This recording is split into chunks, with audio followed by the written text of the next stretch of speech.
Postmodern Art Podcast, the podcast dedicated to giving artists who are wowing the world over the platform they deserve. I'm your host, Nathan Ragland, and as we delve deeper into the spooky month of 2024, I think it's about time we tackle the skeletons that are in your closet. And with today's guest, well, she has a very unique way of dealing with them. Today's guest is Kayla Davis, a graphic designer as well as the director, creator, and mastermind behind Skelly, the upcoming animated dark comedy about a woman dealing with the skeletons in her closet, in more ways than one. I have been excited for Skelly for a while, ever since I've been seeing little teases and such about it, and especially now that they are currently hosting a Kickstarter to get at least the pilot episode funded. I figured now is a better time than ever to bring on Kayla and have her talk about this interesting, unique, dark comedy masterpiece that I cannot wait for you guys to hear about today. If you enjoy our guest, please make sure you support her with the links down in the description below, especially the Kickstarter. That's going to be the first link down there. You guys go check it out, support it if you can, or at least spread the word if you can't, because seriously, especially after today's conversation, I think you're going to absolutely love what Kayla is presenting with Skelly. If you enjoyed the podcast, make sure you like, share, subscribe, or follow whatever audio streaming platform you prefer. Leave 5 stars wherever you can. You know, I see that stuff. You know, it genuinely warms my heart. And speaking of subscribe, now is a better time than ever to hit that subscribe button if you have not already, because we are currently on the road to see if we can get 2,500 subs by the end of 2024.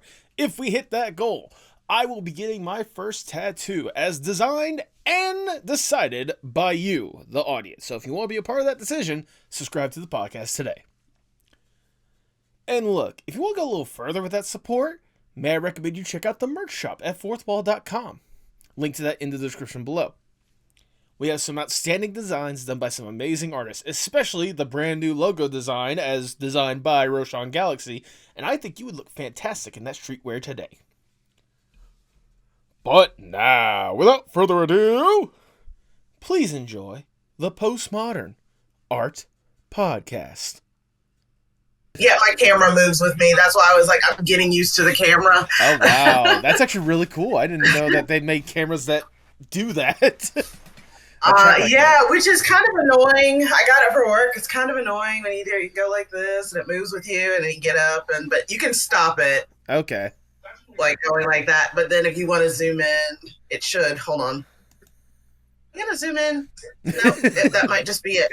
It normally zooms in, but yeah, weird. I'm still getting used to it. That's really cool, though. I gotta say. Oh, there you go. There we go. There's a zoom in, and then you can do the. Oops, I gotta get both my hands. This would be the perfect. That's what they think is the perfect composition, but no. Well, I was gonna say, having that nice, I mean, as someone that, as you can see how my background is, more or less, having that nice little, like, ambiance in the background, it's nice little, you know, casual feel to a conversation like this. Yeah, it works definitely for work, because I'm just like, please don't zoom in on me. Oh, there I am. There you go. Guys, how are you doing today? I am doing well. It's rainy here, so yep. I love the rain, so I love it. So well, how are you doing? I'm doing fantastic. It is also rainy here because if I did my research correctly, you and I are both in Georgia, so there you go. Yep. Yes. I'll say you're based out of Columbus, correct? Yes. Mm-hmm. Yes. I was going to say, I went there. I'm over by Athens to give you kind of a frame of reference or whatnot. Oh, okay. Not that far away. No, not that just far. About It's like, what, 3 hours away or something like that? If that?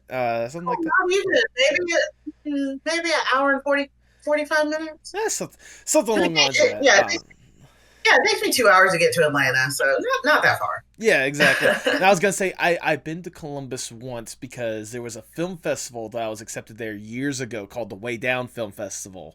And I fell in love with Columbus. Columbus is a beautiful place to be. Oh my God, you don't have to say that to make me feel better, because I think it's just, I hate it. Well, someone visiting compared to somebody that lives there, I get that mentality. Yeah, I hate it. I'm just like, I've been telling my husband, I was like, we have to move. And like in 5 years, we just need to move. And he was like, I've been here all my life. And I was like, that is a problem. Yeah, that's the issue. Right. I was like, I just can't do it. You know, because I went to school in Atlanta. And then Okay. I came back to Columbus. My dad retired here at Fort Benning, now Fort Moore. And then so I came back from Atlanta, which was, for me, Atlanta was like high paced. I never want to live in Atlanta. I'll live outside of Atlanta, but definitely not in Atlanta. And so coming back to Columbus, I'm like, man, we don't have the ramen shops, nothing. Oh my Like, gosh. ooh, I mean, so bad. I will say, I think Athens does have like one or two ramen shops. So if you want that kind of like big but small feel or whatnot, but also it's a college, campus more than anything else. So I don't know how much you Right. want to deal with the college kids and such. Right, right. And I need seasons. I got to move to a place that has snow and not just slush. That is extremely valid. I get that mentality. I was like, yeah, for context, like I grew up around here or whatnot, 15 minutes from Athens. I went to school in Valdosta, and that's where, Okay. and so like get kind of the small but big, or big but small feels with like those two places. Visiting Columbus. Obviously, I've traveled a little bit here and there. My mom used to live in around Orlando at one point, so going down there was always fun. My parents were actually born in Illinois, so I've gone up there to see the snow and such up there. It's crazy. Mm. To Yeah, my husband hates it. He's like, I lived in Pennsylvania. And I was like, okay, come cry me a river when you lived in Alaska like I did for 4 years. Like, come cry me a river. Okay, that's valid. That's even more valid. You lived in Alaska for 4 years, and you're still like, I want the snow. Because I imagine a place like that. I imagine a place like that. I mean, even in like the southern tip around like Juneau and stuff like that, there's still a lot of snow that gets up there. Yeah, and we got it. Of course, my dad was a military person, so I loved it there. My dad not so much because he had to be out in the field and do all of that. Yeah. I was like, wee, I'm a kid. So we did always have a moose in our front yard, so we had to be careful of moose in our front yard when we went to school. That was one of the warnings they give you. They were like, don't stare a moose down because it will charge. And I'm just like, I don't think I've lived anywhere where I've ever gotten a alert about that while walking to school. Don't stare a moose down, it will charge. I mean, meanwhile, like around I'll say around here in Georgia, it's like be careful when you're driving because there could be a deer that's in the middle of the road. That's like the worst you get around here. Right. And the deer, I mean, come on. I don't know how they live their life. It's just very weird. Deer, just crazy. I was like, considering how they react to like society and stuff, and react to like just like vehicles, stuff like that, I'm surprised they haven't gone extinct at this point. I say that all the time. I'm like, deer, ferrets, like I don't understand how y'all live in the wild. Like I just don't get it. Y'all seem like the stupidest creatures right now, and I'm just like, how do you live? I mean, it could be like the same. It'd be. I feel like them around like society like that. It'd be like putting a farmer like in the middle of Atlanta. Like he's gonna be smart in like his natural habitat, but you put him in Atlanta, he's not gonna know what in the world to do. All right. Right. He's gonna be like, oh my God, where are the cows that I milk? Are you a cow? Exactly. Oh man. I mean, I just no. I can already tell. I can already tell just by this little bit alone. This is gonna be a fun conversation. I already cannot wait. Oh yeah, I love having fun. So. Good. Then this is going to be a fun conversation. Which again, I want to say thank you for taking the time to do this. I know, like for you guys, it's a big time for you ramping up for the Kickstarter and stuff. That's why I definitely wanted to promote you guys more than anything else. But also like seeing what I have of Skelly, the little bits and tastes here and there or whatnot, like it has me excited to see what you guys are going to be doing. So that's why this conversation is going to be a good, emphasis of that more than anything else. Yeah, no, I want to say thank you for inviting me to be on here because I was like, like people don't really know about Skelly, and then like, no, thank you. Of course, when you hit that record button, I'm probably going to be like the deer that we just talked about. I'm going to be like, Skelly, Well, hopefully it's not going to be like the deer in the headlight situation, because more than anything else, like I want this to feel more like just a calm, cool, casual conversation. You talking about like the arts you really put yourself to or whatnot, like the things that you truly love. Like Skelly, I know is a big thing for you. So like talking about like the inspiration behind that, what you hope to accomplish with that. Like it's meant to be a casual conversation at the end of the day. Yeah, most definitely. And I love it when it's like that. And to me, like casual conversations are like jazz. You know, everyone's like, "Oh no, I'm sorry to interrupt it," and I'm like, "No, it's like jazz. You're not interrupting. You're coming in with your saxophone solo. Let's go!" Ah! Yeah, that's why I leave most of my episodes mostly unedited. Like if there's any technical issues that happen or whatnot, obviously I edit that out. But like it's like a nice little flow. Like whenever a jazz beat like really gets started, like you don't want to interrupt the flow just because the saxophone player is like, oh sorry, I stepped in right there. Like no, you want that saxophone player to finish just a little bit before the bass player like brings in the bass line back up again. Right. Most definitely. You know, that's why I say that's good conversation to me. When you have to keep saying, "Oh no, I'm sorry," I'm like, "No, stop it! You're ruining the set." Thank you. Like I cannot tell you how many times I've had people on this podcast just straight up being like, "Oh, I'm sorry, I'm rambling." I'm like, no, I want you to ramble. I encourage the rambling. You are in that mindset. You're like, when someone is like in a deep conversation, like thinking about what they're like talking about, and it's just like a unending flow of consciousness, and like they're really in depth talking about whatever point they're trying to or whatnot, and then all of a sudden, like they just realize halfway through, oh wait, sorry, did I say more than I need to? Like at that point, you're just like, no, get your head back in that headspace because that's where I want you to be. Right. Because, like, I feel like when they catch themselves, they're like, and they're like, "Oh, let me bring it back." And you're like, "No, started from the top." You know what I mean? Well, hopefully we won't have too many of those interruptions when it comes to your set. I hope not, but we might. There you go. All right, Kayla, before we really get going, I must ask the icebreaker question of the podcast, if I may. Let's say you get to go to a desert island on your own accord. It's just you alone with your thoughts. You get to kick back, relax, breathe, get to truly enjoy yourself for a little bit. With accommodations, you're not stranded on a desert island. It's got like, the personal B&B, personal amenities or whatnot. Like you're comfortable more than anything else. All right. To make sure you don't go completely insane on this island, you can bring one piece of media or one piece of art with you to help with whatever kind of headspace you want on this island. If given this opportunity, what would that one piece be? See, I'm a deer. One piece of media or one piece of art. I mean, that's a hard one. Mm-hmm. Like, can I say my iPad? Yeah. Like, can I bring that? You wouldn't be the first person to say your iPad if that's the case, so. Yeah, I'll say my iPad because not only can I do work, I can watch really trashy videos, then work, and then mostly trashy videos. I mean, honestly, that's valid, especially with, the fact that something like that can allow you to enjoy just the trashy videos like that or whatnot. I'm genuinely curious now, what's like the go-to trash for you if whenever you do pull up your iPad? Oh my gosh, the go-to trash has to be the saxophone player, like 10-hour loop.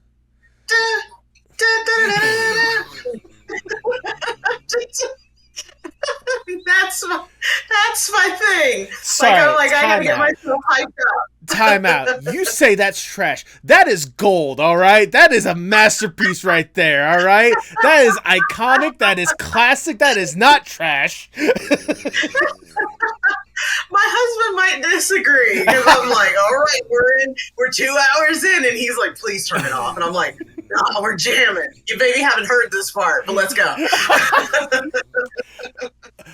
That is a new one for me. That is I mean, don't get me wrong. I love that sax. I love how like seamless it can be as well, especially when like it's on a loop like that, like it's just repeating or whatnot. I've never heard someone actually going all forth and listening to like all of the hours for one. That is incredible. Oh, yeah. I mean, because you might miss a part. You don't know if you missed a certain thing, and you're like, wait a minute, there you go. There goes my camera. See? You're like, what? You're like, saxophone guy, what? And then you're like, oh, there he is. What? Yeah. That's what I love your camera person, by the way. All right, you know what? That is valid. But regardless, your iPad, where you have access to all the wonderful videos, such as the Epic Sax Guy, is that your answer? You're locking that in. That or Captain Jack Sparrow by the Lonely Island Boys. That would be my trashy video. So yeah. Yeah. iPad, trashy videos. Yes. Final answer. I'll say you have no idea how much I love that second answer, because I grew up in that era of Saturday Night Live watching like the Lonely Isles and stuff like that. So that right there just like hit a chord with me, all right? It's just, they had some great songs. Dick in a Box, yeah. Captain Jack Sparrow. I'm on a boat. They're I mean, you can't tell me I'm on a boat's not iconic. I'm on a boat. Yeah, it's great. I was just saying. With that, I cannot think of a better way to start the Postmodern Art Podcast. Welcome, everyone. I am your host, Nathan Ragland. Feel free to like, share, subscribe, or follow whatever audio streaming platform you prefer. You would look fantastic in the brand new merch that we have at the merch shop, fourthwall.com. Link to that is in the description below. And follow us on Twitter, Instagram, Blue Sky, and TikTok at Postmod Art Pod for future updates and guest announcements, including today's guest. She is the director, creator, and mastermind behind Skelly, the upcoming animated dark comedy that gives a whole new meaning to dealing with the skeletons in your closet. Welcome to the podcast, Kayla Davis! Hi! How are you doing today, Kayla? I'm doing well. Thank you for having me. How are you doing? I'm doing fantastic now that I'm getting an opportunity to sit down and chat with you, like I kind of illustrated in our pre-recording part or whatnot. Skelly's been one of those animated concepts that I've definitely been keeping my eye on, especially with what little teasers get pushed out there and stuff, and mainly because of how out of this world, but also how grounded it seems. I definitely cannot wait to divulge into all that and then some. But before we talk about Skelly and what you're doing nowadays, I want to go back and just learn more or less the origin story of Kayla. What got you interested in art and animation and such in the first place? Oh my gosh. This is always a hard one. And people ask that. And I was like, I just grew up as an 80s Disney kid. I mean, that's a good start. Disney afternoons and Sailor Moon mornings and Ronin Warriors in the morning. Like, that was my go-to. Like, always had to have some kind of animation on. Started, loving The Last Unicorn and The Secret of Nim, which they say is for 6-year-olds. And I beg to differ. That is not for 6-year-olds. But I loved it, and I always used to ask my mom, I said, Mom, can I watch Mrs. Brisby and the Magic Stone? That's what I called it. I didn't care what the name was. And she was like, okay, I'm going to put it on. I was like, ooh, now thinking about it, Mom, probably not a good mom move, but I loved it. So definitely that started my path on animation. Loved Don Bluth, loved anything that he put out. Loved Disney too, but just loved that, he got out of Disney and he said, you know what, I'm going to do my own crap. And he was like, I'm going to do what I want. And so my favorite artist in Disney was Glenn Keane and then Don Bluth. And then he went off and did his own thing. So it was still Glenn Keane at Disney and then Don Bluth. So I grew up, watching Disney animations, which I think we all have seen enough of, and sequels that were probably terrible. But I grew up watching that. And as I got into, high school, you start to have to make that decision. You have to make that decision, what are you going to do with your life? And I always knew that I had to go to college because my dad said, I want you to go and get that paper so you can compete with the people out there. And I said, okay. And I spoke to one of my art teachers when I was in Germany. I'm a military brat, so I went to very many high schools. So at that time, I was in Kaiserslautern, Germany. So I was in Germany as I was getting ready to graduate. Okay. And I spoke to my art teacher there, and she said, 3D animation is really coming up. You should really get into that. So my dad heard that, and he was like, oh, okay, get a degree where you can go where the money is. And I said, okay, I'll do that. And I'm very, people will learn about me. Like, I'm very, I will fold to peer pressure. Doesn't matter where I get it from. I will always fold. So if anybody is like, "Oh, didn't you pass dare?" I didn't. Okay, I didn't pass dare. People like I didn't pass. You know that the policemen like fake. They're like, "Hey kid, you want to do some drugs?" And I was like, "What kind of drugs are they?" But so my dad said, "Yeah, I think you should do that. That's where the money is." And so I said, "Okay, I'll go to school for 3D animation." So never been to college before in my life, which, you know, everybody, you get into college, it's a whole new thing when you're in there, and then you have to declare a major. Yep. And I didn't know that I had a choice, really. I thought it was just computer animation and that was it. And they were like, "No, you have the traditional track where you can do 2D animation or you can do 3D animation." I said, "So, okay, I'll do a major in 2D animation and then minor in 3D." Because I love 2D animation, and, you know, I didn't care about the amount of work, you know, that you have to put into it. It's always something I wanted to do. So I said, let's do 2D animation. And I went through college and I learned from people like Lou Hertz, who worked on the old Mr. Magoo cartoons. Okay. And I loved that he was kind of hands-on and then very hands-off. Like, you were like, "I have these two keyframes. How do I get in between that?" And he was like, "You got to figure that out, you know, because I can tell you to do it this way, but that's not what you want." And I loved that part of him that did that. May he rest in peace. He had passed away about 8 years ago. So yeah, I had always gone to school knowing that I was going to do animation, and got to the end. I was hard into 2D animation, and that just happened to be right when the Disney traditional animation bubble burst, and, you know, people were being laid off. So I call it the Davis luck. My husband and I, like, we say it's the Davis luck, that we just have some bad luck sometimes. And it just happened to be when I was coming out of college, that's when the bubble burst. And it was kind of like, oh my God, where am I going to find a job now? And I had always been the type of person where, I didn't want to leave my parents. I wanted to go to California. Like, I wanted to go to Cal Arts. To go to school, but my dad had always said, if something happens, we can't ever get you back. It's too far away. And so he put that fear in me, and I was like, oh my God, I can't go far away. So it had never occurred to me, you know, fly out to Los Angeles. You know, I think a lot of people go out on a wing and a prayer, they take that jump. And definitely at that time, they still took that jump, and they were like, oh, I have to go to Los Angeles and get these jobs where people did that. I kind of just was like, oh man, I'm just going to go back home to Columbus, Georgia, you know, get any job I can get to pay student loans, and then save up to then move to California. Well, that move to California never happened. Not yet. There's still time. There's still time. There's still time. But it just never happened. Like, I got back here, I got a job working in insurance. I worked at Aflac, and I said, you know, I'm going to work my way up, because I always said, well, you know, I at least know 3D. I can move the duck. You know, I always said I'm going to move the duck. So I worked my way up for 18 years, worked my way up, and then I finally got into the studio environment, and I finally got to move that damn duck. And I was so happy that I got to move that damn duck. And I had finally reached what I wanted to do. You know, it wasn't really 2D animation, but I got to work with the puppet duck, and I got to do 3D animation with the 3D duck. So, you know, that was kind of like that, you know, satiated what I needed. But I think every artist has a side gig. You know, you have that 9 to 5 and you have that side gig. And so I'd always done the side gig of doing, you know, web comics or graphic novels or something like that. So in a roundabout way, that is how I got into animation. And then that is how I've come to be where I am now, which is still in Columbus, not in California. Again, there's still time. There's still time. No, that's an incredible story to hear. Like, just that good chunk of your life really getting up to this point to where you actually got to really be in animation in a small way, but in a way regardless, you know.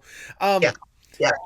And there are so many pieces I just want to just go through, just pick out, be like, let's talk about this for a second. Let's talk about this for a second.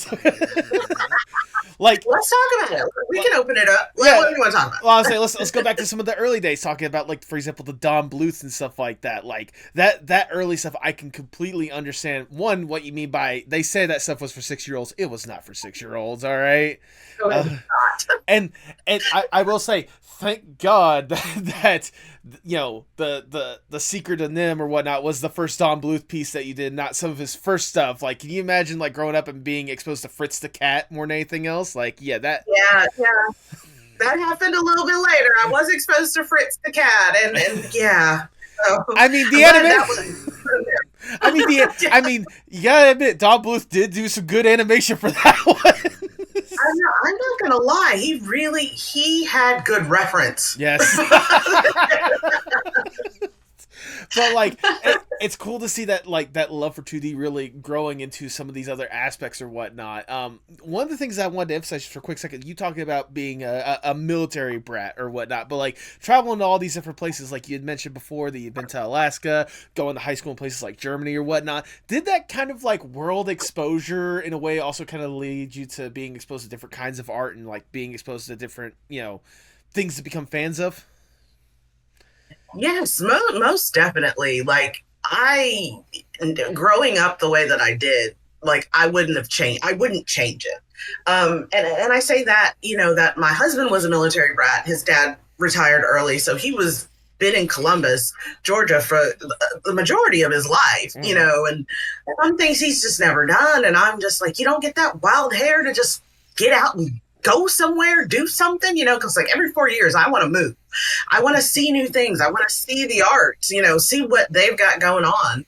And, you know, it's two different dynamics in the household because my husband is very much, we're both introverts, but my husband is very much, I don't need to travel. You know, I don't get that itch every 4 years where I get that itch every 4 years. And I was like, oh my God, let's go to, you know, California. They're having a Gallery Nucleus exhibit on Adventure Time. Let's go see that.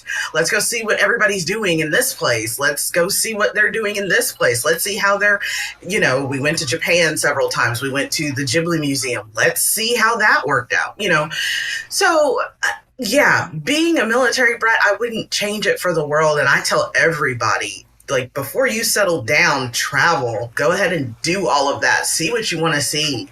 Go to, like, you know, just go to places. Like, I watch Bluey. I am an adult, and I admit it.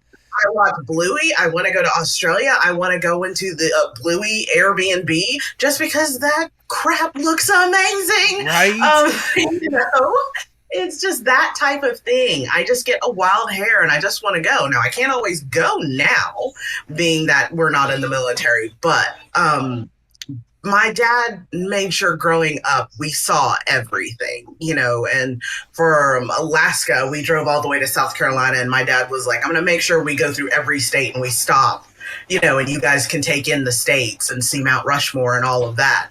Granted, by the time we got done with the drive, I wanted to kill everybody in that car, but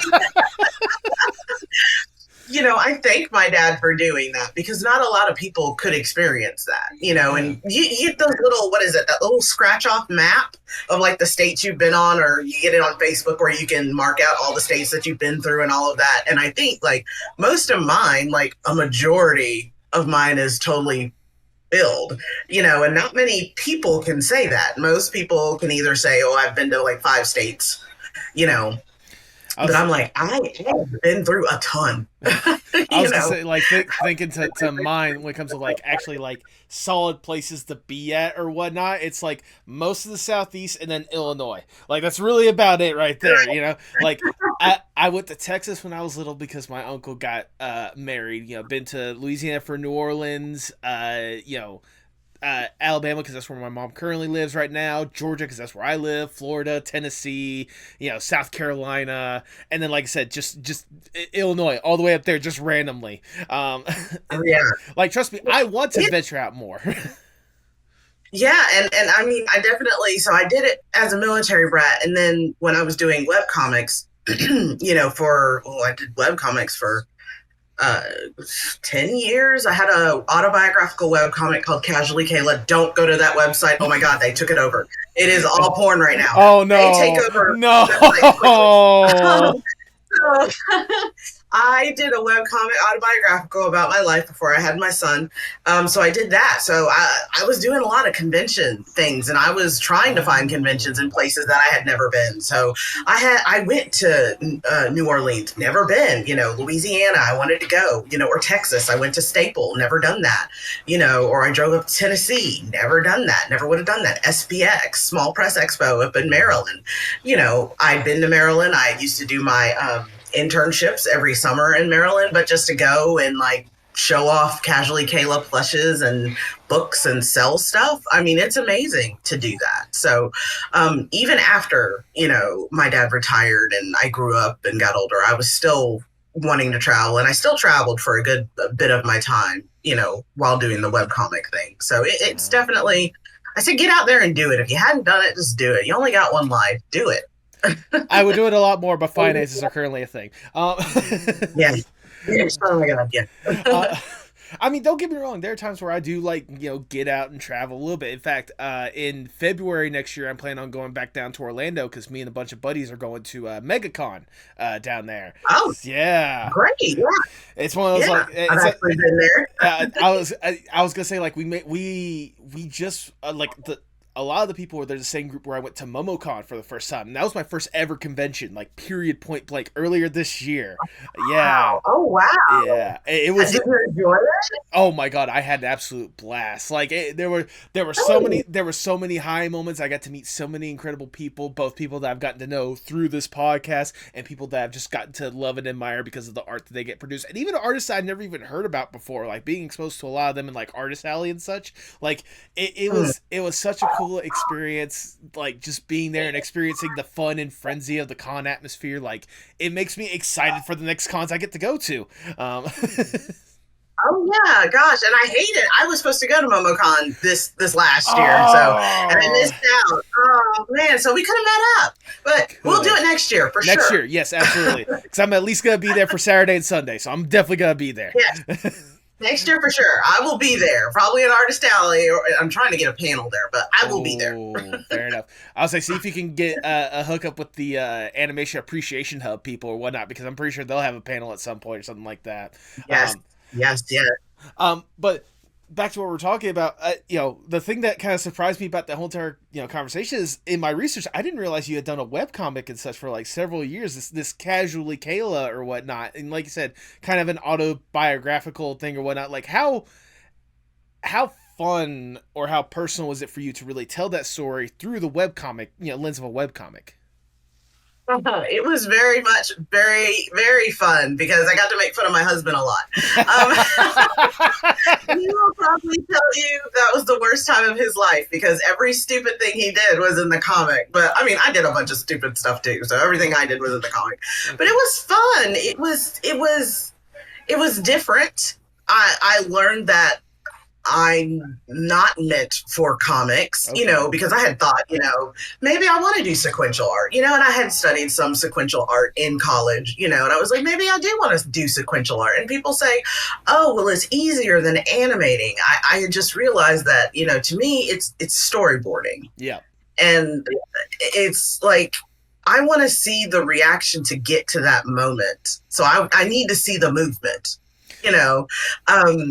So when I was doing it was fun, it was hard to keep up with because I realized that you always have to have a buffer. Yep. I'm one of those people who can't keep secrets. So when I had a comic ready, I didn't queue it up for the next week. I was just like, hey, I finished this comic. Y'all want to see it? And I'd already put it out. So then it was oh, I got nothing for this Sunday because I already showed you the comic. So it started to wear on me. But while I did it and while we were deep in it, it was fun. I had plushies made of me and my husband. I think I had one where I was Mega Man and he was Zero because we loved the Mega Man franchise. Oh, that's cute. So he was Zero. I had one when we had just come from Japan. We had both had kimonos on. So it was definitely fun. We had our little face plushes, and things like that. It was fun and great while we were deep in it. It just, once what happened is I ended up getting pregnant. Once I got pregnant and didn't know I was pregnant. That's a funny story. I do have a little funny story because I did write a little zine called 33 and Pregnant, which, you know, you would think like 33 and pregnant, that's not weird, you know, but for me, I was like, I didn't think I would ever get pregnant. So it was like, I went to the doctor and I was like, I have a sinus infection. And she said, what are your symptoms? And I gave her all the symptoms. And I said, I'm lightheaded, I'm coughing, I got a runny nose, blah, blah, blah. And she was like, well, have you tested to see if you're pregnant? And I was like, no, because I can't get pregnant. And she was like, we're going to do it anyway. And she came back in and she said, guess what? And I said, I'm not pregnant. And she was like, no, you are. And I said, I need a second opinion. And even after, you know, she said, I'm just giving you Tylenol because you're pregnant, I still asked her, I said, so I go to my primary care physician to get a second opinion on this? And she was like, you can do whatever you want, but you're pregnant. And I was like, oh, God. I sat in my car and cried for 2 hours. Oh. But, yeah, it was really just, it was terrible.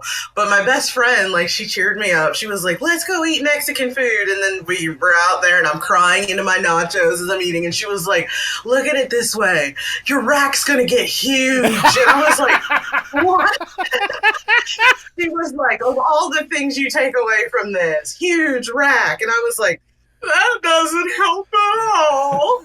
You know, but, so I got pregnant, and then it just became harder to keep up with comics because, you know, you're growing a person in your body and you're tired. Like, nobody, you know, I didn't read books, like, about pregnancy. People don't tell you, you get tired. You don't really want to do anything, you know? So the webcomic, I tried to get it back up after I had my son. I did go to SPX one last time after I had my son, I think when he was 1.5, and it was hard to keep up with it. I was just really tired, and I had just burn out at that point. But when I was deep in it, it was fun, and just telling everything through that lens, it was fun. And I didn't know that I had fans, you know, because it was the webcomic, just like you said in your research, you couldn't find it. The thing about that was is that I never told anybody. Like I would say, oh, I have a webcomic out there about it, and they said, oh, what is it called? And I said, you'll have to find it. Like I would never give it out to people. I said, when you find it, you will know.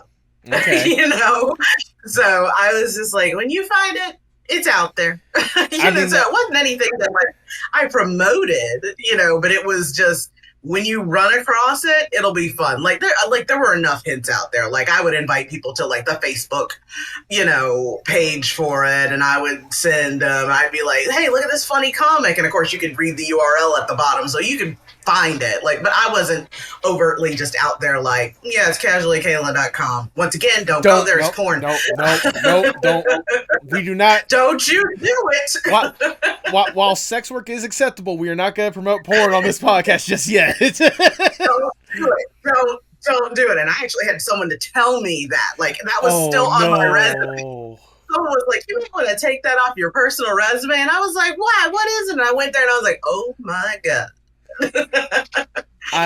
Wow, that's such a hilarious collection of just story upon story over a web comic. That is incredible. Yeah, and it was. That's the thing. Like I realized living my life, it's just funny story after funny story after funny story, and I look back on it and I was like, I don't think this happens to a lot of people, or maybe I just make things funny. I don't know. Maybe a little of column A, maybe a little column B, maybe a little bit of both, you know? Right, you know? Panda Express it. What do you want to do? A, B, I love that. I'm curious now, though, like, when it comes to the webcomics, obviously you know, it was your own personal autobiographical tale or whatnot. And from the sound of it, there was a lot of good stories to tell with that. Was there a personal favorite story that through the webcomic you got to tell? Like, just with whether how hilarious it was, how over the top you made it when retelling it, or just like how amazed you were to actually be able to retell such a story? Oh my gosh, that's a hard one because they were all so funny. I mean, the first one would have to be, and my husband's giving me the dirty look because he knows which one it is. It was those, you know, those little Sid things now. They look like a little bulb, but they have the light that blinks when it's about to set off. Like my husband he is like the ferret of life. He could not understand what the light meant. And he was like, oh, what is this? And of course it sprayed up in his face. And he was like, oh my God, my eyes. I think that was one of the funnier tales. And he's looking at me. He's like, really? You have to bring that one up? also, and he just said, and we have them all around our house. He was like, I still hate those things. You know, and also the first time that right. And the first time I actually met a Canadian goose for the first time, like when I used to work when I used to work for Aflac, they have geese there, you know, and I'd never gone up to one, and one had never just not walked away, you know, when you went up to one, and I just went up to one, and I realized those things are not nice. No. They're not nice. I kicked it. Yeah, I kicked it in the face, and I think I might have killed it. But okay, you had me in the first half just talking about how those geese are just mean or whatnot. Like, that's fair. And then you're like, I kicked that goose. I'm like, what? I'm not gonna lie. I kicked it straight in the face. I was like, yeah.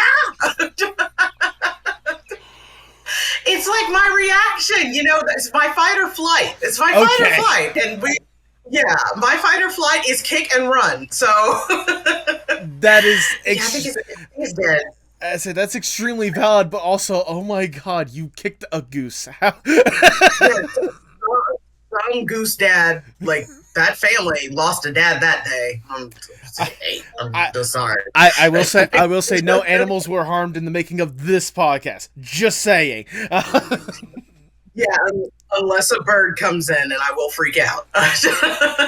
Again, that is also extremely valid. But, you know, especially hearing, like, the webcomic stories and the ways that you were able to basically get your name out there and really, like, creatively express yourself through there, like, that's incredible to hear. And I understand, you know, life leading you to a direction that you didn't necessarily anticipated going in the first place, kind of derailing that for a second. I mean, it sucks, but at the same time, I feel like if it wasn't for that derailment, we probably wouldn't loop around to what we are going to talk about today. And that's a big thing that I really wanted to talk with you about more than anything else. This incredible little independent animated dark comedy that you have developed called Skelly. Now, I'm curious, first and foremost, for those that have no idea what in the world we're talking about in the first place, how would you describe Skelly? Oh gosh, it is. That's the hard one. Everyone always asks me that, and I think I describe it different each time. Let's just say, and I think I've already mentioned this, I tend to give away too much of the story, and I can't hold secrets. So let's just say it is about a girl named Sarah in her 30s, and it plays on the trope of having a skeleton in her closet. And she is trying to get everyone to understand that she has a skeleton in her closet. And everyone's like, oh, everyone has skeletons in their closet. And she's like, no, I have an actual skeleton that runs a bar in my closet. We talk all the time. And of course, people start to think that she's crazy. So I guess you could end cap it like that in a little ball. I mean, you know, the first thing that comes to my mind is whenever you hear that there's a skeleton in your closet that runs a bar, my first thought is, well, the closet space must be amazing. So all the outfits in the world just going to fit that in there. And that is a running joke because her closet is like one of those little broom closets. And he's like, come on in. And she's like, what? What the heck? You know, that is a running joke that will be in there where people are like, what the heck? Just like peers are headed. Do you think you could leave it a little bit more open for me? Like, Right. So it definitely is. I think somebody told me it's like the Narnia, which I'm not a big movie buff either, so I will add that there. I just have started watching. My husband got me into watching the Alien series. Like the only Alien movie I'd ever seen is Prometheus. So I'm not a big movie buff. He told me to go back and start watching the original Alien, which I don't like Alien at all. I don't like it. I like Prometheus, but I don't like Alien. Understandable. And hearing other people comparing it to Narnia, I didn't make that connection, but now that you say it, I'm like, okay, that makes sense. I get where they're coming from. But regardless, it makes me genuinely curious, especially for such a fun little concept. How did this idea even come to you in the first place? Oh, well, it actually came to me while I went to a therapy session. Oh. I, like a lot of people in the world, struggle with a mental illness. I have a lot of depression and anxiety, and it just came to me during a therapy session. You know, I was like, you know, a lot of therapists, and, you know, especially the ones that don't care, not saying that my therapist doesn't care. My therapist is really good now, but I did run across a good couple of therapists who were just like, if you don't like your job, just quit. And I'm like, okay, that makes sense. I can totally just fucking quit my job. That makes sense, you know, or they're just like, a lot of people are going through that right now. I don't want to hear what other people are going through. I want to know what I'm going through. Yeah. So, like, it came to me after a therapy session. I was driving home and I said, what if I did a story about someone going to therapy? Because I said, I bet there are a lot of people out there who don't know how good therapy can be. Right. Like, I bet they like go to their first consultation with one therapist and they're like, oh my God, I hate this person. I'm never going to talk to them ever again. So it started off as being, hey, therapists aren't all bad. And then I was like, but what if there is something living in her closet? And at first I was like, I think about it. It was always a skeleton. I'd always said, what if she had a skeleton in her closet? I said, because we all have skeletons in our closet. And then I was like, but what if it's a real skeleton and like, he's just there, you know? And it started like that. And just, I had the foundation there with those two things. And then I was like, what if we just take Casually Kayla, don't go there once again, don't go. We take Casually Kayla, but we age it up, because I left Casually Kayla on a cliffhanger, and it was the comic that I wrote when I found out I was pregnant. I went to the doctor, you know, I had done a comic and I said, I've been MIA for a while because I've been sick, you know, and I did this comic where I went to the doctor and she said, I think you're pregnant. And of course, the same story I just told you. So those were the comic panels. And then at the end, you know, she comes in and I just left it like that. Like, there was nothing at the end. It was just me sitting there and she comes in. And, you know, I had people coming to me afterwards when I had went back to SPX and they were like, I have to know. So what happened? And I was like, look at the new banner. And, you know, my son was drawn in the new banner and they were like, oh my God, you know? So, you know, I had cut myself away from Casually Kayla, you know, and I had been out of the webcomic game for a while. I had tried to do another graphic novel called Carbon, and I just realized, you know, I was burnt out. And doing a graphic novel is a big undertaking. So then I had just totally separated myself from everything. But I was like, you know what? I've always wanted to do an animation, you know, and my husband and I were just looking at the animation that was out there. I think it's when we got into Rick and Morty. We were watching Vox Machina, stuff like that. Just some of the stuff that was on TV, Moral Oral, Squidbillies, Archer. And I was like, I wonder if I could do something like that. Like, I want to do this animation. You know, and I said, no, I already have the idea for it. I said, I just got to flesh it out and give it bones. Literally, give it bones. So it had a good foundation, and I just worked up from that, you know. So I said, it'll be Kayla, me, you know, aged up, and me going through what I'd gone through being a graphic designer and how I had to go through other things to become a graphic designer. And I had come into a place where, as a graphic designer, I was starting to get into burnout, and I was, you know, it was monotonous just getting up, going to work, crying before you went into your job, then going into your job, and then, you know, taking a 15-minute break right after you got into your job to go cry in the bathroom for 2 more hours, you know. So I just gotten to a point where it was just like, that was my day. I knew that it was going to be a shitty day. I went to work. I was going to come home. I had a son, and I had to put on that smiling face for my baby, you know. And so I wanted to be like, what if we just had the character going through the monotony, but the skeleton is trying to get her to have fun? Because that's what it was. You know, you come home as a parent, you have to put on that smiling face for your family, because they don't need to know, you know, what your day is like when you first get home. Maybe you guys can talk about it later, but you don't want to come in and be like, this bitch is home. You know, you don't want to do that. So, you know, I had started off with making it upsized Casually Kayla, grown up, going through her job. And then I was like, you know what? I don't want to do that anymore. I don't want to be the focus. So we changed her name to Sarah. And Sarah actually started off as a white character that I had. And I was like, you know what? Why am I drawing a white character? I said, that's not going to resonate with me. Like, what I'm seeing now on TV, there's tons of white characters on TV. I was like, I don't see any me out there right now. And that was at a time where it was very, and I hate to use the word whitewash, but it was a lot of white lead characters, whether they were male, female. There wasn't a lot of me. And at that time, I think they had just announced Moon Girl was going to come out, so I was excited to see when Moon Girl was coming out, because I was like, yes, we finally have a smart Black girl and it's going to be amazing. And I was like, oh my God.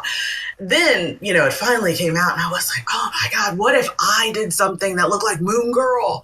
I was like, my character is Black now. She speaks to me.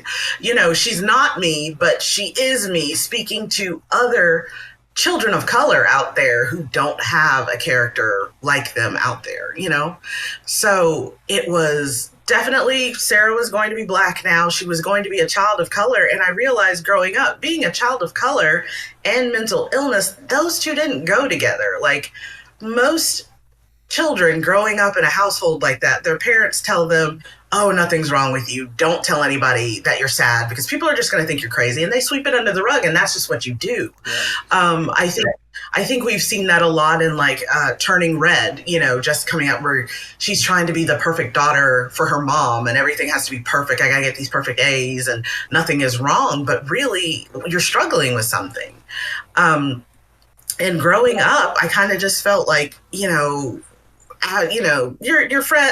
happy-go-lucky as a child, but then you hit that age where, anxiety is the new feeling that is introduced into your life, like an Inside Out. Anxiety is rolled in, and then you start to realize that, oh my God, I do worry about my look. Am I pretty enough to be with the pretty kids, or am I enough for my parents or my family? And definitely for me growing up, I definitely got a lot of, and I'm going to date myself, I got a lot of, oh my God, you speak so proper, you speak so white. So it was like, oh, I'm not Black enough to be Black, and I'm not white enough to be white. So what am I? And I did struggle with an identity thing there.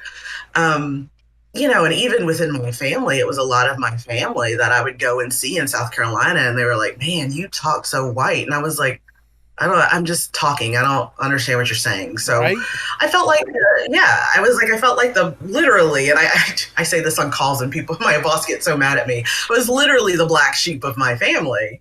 So it was like, I was into anime. I was into anime. I was weird. I had glasses. I was going through that weird phase where, oh my God, Project Echo is on. It's amazing. I'm going to watch Project Echo like 34 times. Ranma 1/2. It's about this, and my family just didn't get it. They were like, I don't understand why you keep watching this. So it definitely, all of Skelly is a call back to, and a love letter, from me to my younger self, and any kid that grew up and felt like they went through that awkward phase and they just didn't fit in, and even today, like people in their 30s and their 40s, like I think people still feel like they don't fit in. And, I wanted something where it just gives everybody a hug and people know it's okay to be who you are, and whoever you are, just be happy. And I mean, sometimes it's hard for everyone to just be happy, but just realize that it's not as bad as you think it is. Absolutely. It's definitely not as bad as we thought it was back when we were kids and growing up, and we couldn't be in the cool clique, or we weren't in the emo clique, or we weren't in any clique. We were probably the kid that probably went to the library and didn't eat lunch. I mean, that was definitely me. I was introverted. I didn't want to talk to anybody because I didn't fit in. And especially for me, once again, being a military brat, I had just moved from Germany, a place that I knew, my whole high school, because I was there for 4 years. Well, 3. It was junior high and then high school. And then my last year, my 12th grade year, which is a defining year for anybody in high school, I moved to Columbus, Georgia. So I left all my friends that I knew, and it was the South. Yeah. It was definitely different for me. And that was a defining moment for me. I came here and I was that kid who got made fun of, once again, for the way I talk, the way I dress. So in order to avoid that, I sat in the library and I just didn't eat lunch. My mom was like, why are you so hungry when you get home? And I said, because I don't eat. I sit in the library and I search the internet because I don't want anybody to talk to me and I don't want to be talked to. And my mom just took it as, oh, you're just being silly. But really, that was my mental, my depression, my anxiety manifesting. And that was something that I really needed to talk to somebody about. And I didn't have the resources to talk to somebody about it. So Skelly, for me, is, like I said before, it's that love letter to anybody who's ever felt that way or who's going through that right now or who might have gone through that. It's okay. And on the other side, you're this awesome person. Yeah. Like, that side might look bad, but on the other side of that, you're this awesome person. No matter what you like or what you do, you're awesome in your own way. So, and that's what Skelly is about. We're celebrating that. We're trying to, let people know it's okay to not feel good in their own skin. But we hope that when you finish watching the 7 episodes of Skelly, you feel better about yourself. And it just gives you a little hug at the end. Absolutely. Like hearing... I already emphasized this enough already. I am excited for Skelly to see what you're gonna be producing to that. But hearing all this like additional like love and thought that goes into that kind of stuff, like you're talking about like this is made for people that never really fit in. Like I said, I grew up 15 minutes from Athens, Georgia. I grew up in this place called Oglethorpe County. All right, Oglethorpe County, for those that do not know, is basically just Farmville, USA, essentially. I was in one of the places where if you weren't in the FFA, the Future Farmers of America, you were one of the weird ones. I was one of the weird ones, all right? Like, over half of my school was in that program whenever I went there. And, like, for me, I always felt comfortable with, like, the arts and stuff, whether it's the actual art classes I went to or, like, the yearbook class that I would go to and such. That's always where I felt, like, the most comfortable, where I felt, like, the most like myself in high school. I mean, I think that's something that I've definitely carried with me to this day, which is why I want to always highlight incredible artists doing incredible stuff, because, like, as you can tell, as you've expressed at this point with what you're doing with Skelly, is a great way for people to truly feel comfortable with themselves, to truly express themselves, and to really, like, just let loose and let people know just how incredible they are for the incredible concepts that they're developing or the incredible art that they're putting out there and such. And like hearing for you how much this is going to be just a big old hug for those people such as yourself, especially with how you've been able to mold what was previously, what was it, Casually Kayla, or yeah. Go there. Yeah. Yes. But molding it from Casually Kayla into Seriously Sarah at this point, like, right.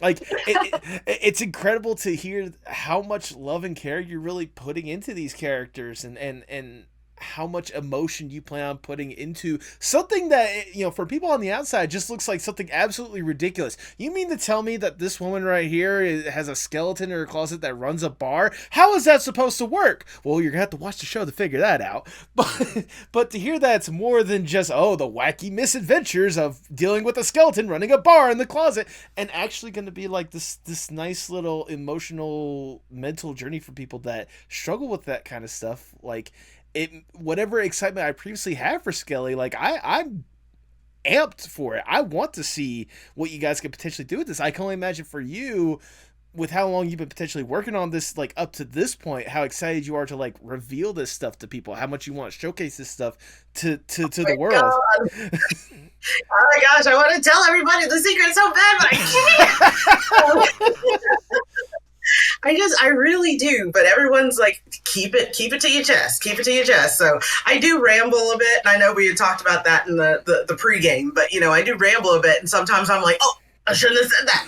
So I try to I try to keep myself in check, but I know I relate everything to like movies I've watched, but like Wreck-It Ralph, wrecks the internet. I think Miss Yes tells you never to read the comments. And just the other day, I got a comment from Sarah Connors, of all people. She came back from the future, so she doesn't like me, and I will not be saved when Skynet becomes self-aware, because she told me that she put a comment and she said, is anybody interested in this? It seems really boring from what I've seen.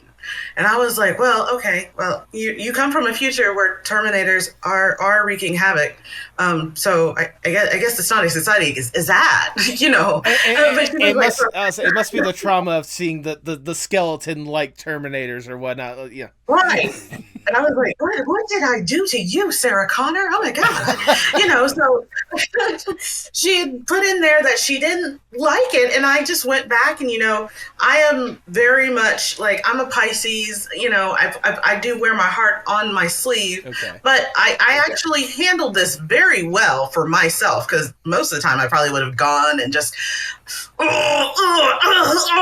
know, just walked around my room, just anxiety for like 3 days. But I wrote back and I said, what specifically don't you like about the Skelly pitch right now? And it's the pitch for consumers, so it's not like I pitched it to her as she is someone who is distributing this. So it was the pitch for consumers, so it's on the Kickstarter launch page. I said, what specifically didn't you like? And she said, well, it just is something that is akin to Big Mouth, and it's about someone who's depressed, and she's 30 and she's going through her life and she has her skeleton in her closet, and it just doesn't seem very interesting to me. But, you know, as you go down and you read the page, you have these historical figures there, and I'm really interested about them. Why are they there? And obviously, Sarah has some kind of mental illness, schizophrenia, I'm guessing. And I said, so all of this, she wrote like these big long paragraphs, and I said, so all of this you said contradicts what you just said, that it's boring. I said, because you're talking about it, Yep. and you're asking questions about it. And I said, obviously you're very interested. You just don't know how to express yourself and say that you're interested. You know, you can go back and you can delete your comment and just say you're interested. Yeah. And that's what I told her. I said, seems like you have a lot of questions about it. And I said, so the pitch that's for the consumers, I can't tell you the whole story as much as I want to. If I told you the whole story, you're not going to want to watch it. Yeah. And I said, but you have a lot of questions and it seems like you're really interested. So why don't you sit here, and for the 7 episodes that we're going to have, it's not very long, 7 episodes, just watch it, and then you'll realize that it's not so boring. But I did end it with, my humor might not be for everybody. Right. You know, like, and I had never seen Big Mouth. She brought up Big Mouth. So when anybody tells me something, I'm going to go do my research. I think I've watched the first 5 episodes of Big Mouth. Not my cup of tea. You know, some people love it. It is not my cup of tea. I mean, some things are funny, but the overtly sexual thing is just, Yeah. you know. So I'm just like, yeah, Skelly is definitely not that. So I was like, you're making assumptions on something that you obviously didn't think about or didn't go deep enough into it. And that's the thing. And I say all of that not to sound mean or anything, but if anyone ever has a question about Skelly or wants to talk about Skelly, I think I'm one of the creators. I'm like, ask me questions. I love to talk about it. I'd love to fill your head with what it's about. Do you want to like be my sounding board? What do you think about this? Like, I'm always open to talk about Skelly, and I'm always down to clown. Yeah. You know, I'm open. Like, anybody has any questions about it, either I'll tell you, I can't give you that information just yet, but if you stick with it, it will bring itself to light, or I'll say, hey, I can tell you this about it. This is why this person is here, you know? So just, you know, leave whatever comments you like. That's fine. But if you have questions, feel free to hit me up and ask me. I'm always willing to answer anything. I do like ask me anything's like at random times. I'm just like, oh, hey, I'm waiting for my popcorn to finish. I got 3 minutes. Ask me anything, you know. I mean, I can certainly attest that, you know, if anyone's curious about what Skelly's about, you can certainly talk to Kayla. I asked Kayla to be here so, you know, she could talk about Skelly. So I think that's a good sign more than anything else. Just saying. Yeah. I'm always open. Like, and I think some people feel like, Oh, and I don't want to talk about other creators because I don't know how they work. So I can only speak for myself, but I don't know if some people are like scared to ask this creator, oh, hey, can I talk to you about this show? You know, and maybe they had a bad experience or maybe that person never answered back. I'm always one who tries to answer. If I can't like answer you back right away, I'll say, hey, I'll hit you up in like a day or two. I'm really busy or really swamped right now, but it's a good question and I'm going to answer it, you know, or, you know, I'm always willing to answer anybody if they hit me up. Now, I will say I'm a little grandma when it comes to technology. So if you send me a DM and it doesn't go through, sometimes I don't see it, right. You know, and I had to, you know, people had to tell me, they were like, fix your settings. And I'm like, okay, grandma, fix your settings. Where do I go? You know, so bear with me on that. But anything that comes through, I try to see it and I try to answer anything. So yeah. Well, I guess this is what this is for. Ask me anything about Skelly. Well, then let me ask you this for at least the next little bit that I have. You know, obviously for subject matter like this, especially with like mental health, you know, that's a major emphasis or whatnot. I don't think many people would choose dark comedy as the route that they would go to try to tell that story. Why for you was dark comedy the way you wanted to tell this story? Because I have a morbid sense of humor. I'm sorry. I apologize to everybody. I have a morbid sense of humor. That is just what it is. Some things people don't think is funny. I'm going to tell you, if your grandma falls down some steps, I'm going to laugh. That's the first thing that I'm going to do. I'm going to make sure she's okay. But the first thing I'm going to do is laugh. That's just fight or flight reflex. I just think everything's hilarious. Fight or flight. I mean, this is what it is. I just have a very morbid sense of humor. And like, I'll tell you, like, I'm on some of my calls at work, you know, and we're introducing ourselves to the new teammate. And I'll always start off by saying, literally and figuratively, I'm Kayla. I'm the black sheep of the team. Yep. You know, like, that is just me. And my boss is like, damn it, Kayla. I'm like, what? I'm like, it's the truth. He was like, thank God HR is not on this call. And I was like, oh God. Yeah, I mean, no, don't ever put HR on a call with me because it's not going to end well for me. You know, it's just dark. I have a morbid sense of humor. Dark comedy is just how I like to play things. Like, that's the only way I can describe it. Like, some things I find really funny. Some things people might be like, oh, Jesus. And I'm like, yeah, that was pretty funny, right? You know? That is just me. I bet you are fun to play Cards Against Humanity with, huh? I am, because I come up with like the weirdest things. I was like, but don't you think that's funny? Like a man's severed head in the fridge? Hilarious. I mean, we have Anne Boleyn. I mean, she is nothing but a severed head. I mean, that was another thing that I wanted to ask real quickly. Like, you know, obviously you got some like, you know, a range of different characters and whatnot. And of all the historical characters that you could have picked in one way or another, one of the ones that you emphasize is Anne Boleyn. Is there a particular reason why she's involved with this? I love Anne Boleyn. She's one of my favorite characters, historical characters. I also have a thing for serial killers. I know that sounds strange. Yeah, I've also wanted to run a podcast called Serial Killers While I Eat Cereal. I thought it would be really good. I don't know if a lot of people would tune in. I have a serial killer coffee book, to be honest. Like, my husband is very scared when he goes to bed at night. I just have a thing for like serial killers. So Jack the Ripper's in there. But his story is not what you think it is. Like, so, and I can say this, Jack the Ripper to me is like one of the funniest characters in there. Anne Boleyn is hilarious too. She's a head in a bowl, but she always wants to get all the dates. She is a horny head in a bowl. What can I say? She's like trying to get people's attention. You know, Vanessa Benoit is cast as her, and this was my very first indie animation, and I didn't know you needed to come up with lines. I said, so I have this character, Anne Boleyn. I don't have any lines, but if you could ad-lib for me, that would be great. And her ad-libs were hilarious. Like, I just was like, this is it. Beautiful. She was like, I have been known to, I think she said, people have said that my head game is strong. And I was like, oh my God, it's amazing.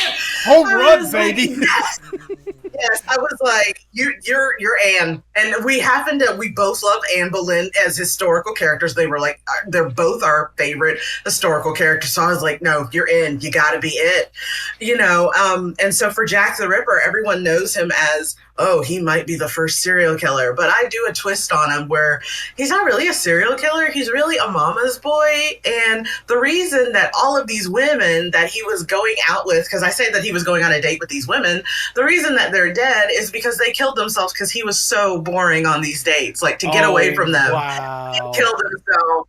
So that's why he looks hunched over, and he's like, my mom tells me I need to get out and talk to people more, but I'd rather just stay at home with my mom and watch TV. And the women are just like, oh yeah, they were like, oh my god, how do I get out of this date? It's like he is so, like, I guess, what's the word I'm looking for? So needy or whatnot for, like, his mom to take care of, that, like, he tries to project onto these women. The women's like, there is no other way out of this. I just need to get this over with. Yeah, they were like, oh my god, threat yourself from stem to stern is the only way out of it. So you see why I have to go to black comedy. That's the only way I think you could describe my sense of humor. That would be, because who else is going to make, like, a comedy about Jack the Ripper at this point? That is true. That is true. Okay, this is going to be messed up, but I feel like this is around, like, the same kind of round. I have always wanted to do, like, a little mini series at one point about the eventual death of James Garfield, President James Garfield. Have you heard of James Garfield's story and, like, his last, like, dying days or whatnot? I have not. Please tell me. Oh, it's bad. So it's one of those, like, he's not the guy who died in the bathtub. No. It's not him. And you're thinking of William Taft, who got stuck in a bathtub, but he didn't die in the bathtub. Okay. No, James Garfield was the president that was elected, I think, after Ulysses S. Grant or whatnot. He was only president for like 4 months before he got shot because someone had thought that he was going to be getting a job for helping James Garfield, but James Garfield didn't even know who the guy was. But that's not the worst part of the story. The worst part of the story is, he got shot, but there was a chance he could have lived. However, the doctor that they had got for him was a guy whose first name was literally Doctor. He wasn't a real doctor. His first name was Doctor. And the only reason why he got the job was because he was there, like, in the hospital when they tried to operate on Abraham Lincoln after he got shot. And Abraham Lincoln's kid remembered this guy as, like, if there's anyone that's gonna probably help out, it's gonna be this guy who was there when my dad got shot. And this guy was disgusting. This guy was putrid. Like, this was obviously a time before washing hands was, like, standard practice or whatnot. But even then, like, he never washed his hands for anything or whatnot. His method for trying to get the bullet that was still lodged in Garfield's body was to just open him up a little bit more and see if he could pull it out with his hands ripping into his guts and such. They had Thomas Edison give like a precursor to, like, X-ray machines or whatnot, something like that, to see if he could help out. And the guy messed up on how to use it. It got to the point to where I think, like, James Garfield had lost like 150 pounds or something like that. Got, like, sepsis and all sorts of different kind of stuff just because of the incompetence of this guy.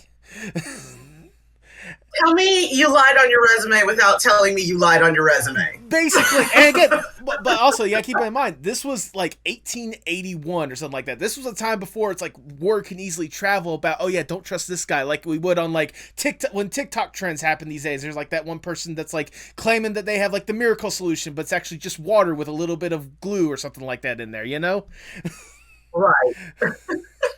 Greatest turpentine.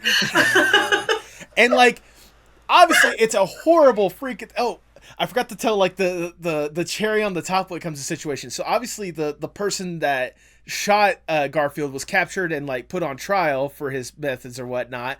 But at this point, Garfield had died, and the guy in court was straight up like, well, I didn't kill Garfield. Like, whatever I did was nothing compared to, like, what this guy did to him.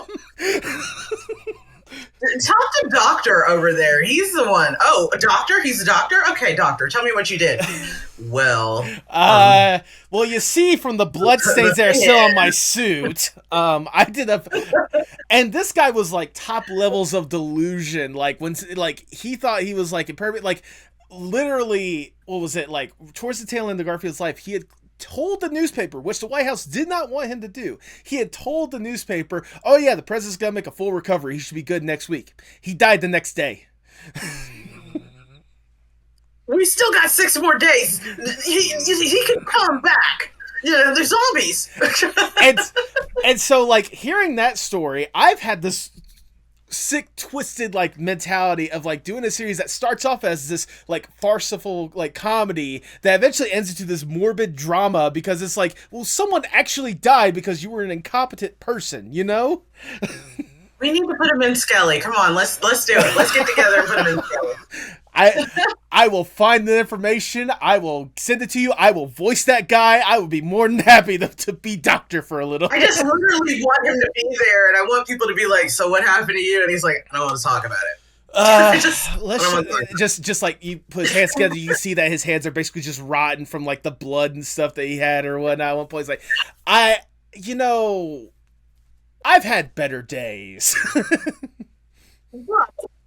Right, it's like Leonardo DiCaprio in The Revenant, where I just say it's a series of bad events that happened. Because, like, I'm like, clearly this was months, and people are like, I've been out here a day. I'm like, a day? All of this happened in a day? Oh my god! Oh goodness! But obviously, back to Skelly. Like, obviously, like with what you're potentially making with this thing, like again, like I love the dark humor twist of it, but also love how personal it seems to be. And like you kind of mentioned it with like the person that's voicing Anne Boleyn, but like the cast that you've accumulated so far for this thing looks absolutely phenomenal. Lakira Porter alone voicing Sarah, I'm excited for that because Lakira is a extremely talented voice actress. Oh gosh, we all call her in the threads. We call her the next Cree Summer. She's like, oh my gosh, and I was like, just remember you're mine. You know, but I was like, you're not really. That sounds weird, you know. But yeah, she is a phenomenal powerhouse, and I love her to death. One, I love her, and I don't know if you know, she is a twin. Do you know that she is a twin? Oh. So she is a twin. Her sister does art. So her sister might be coming on as an artist.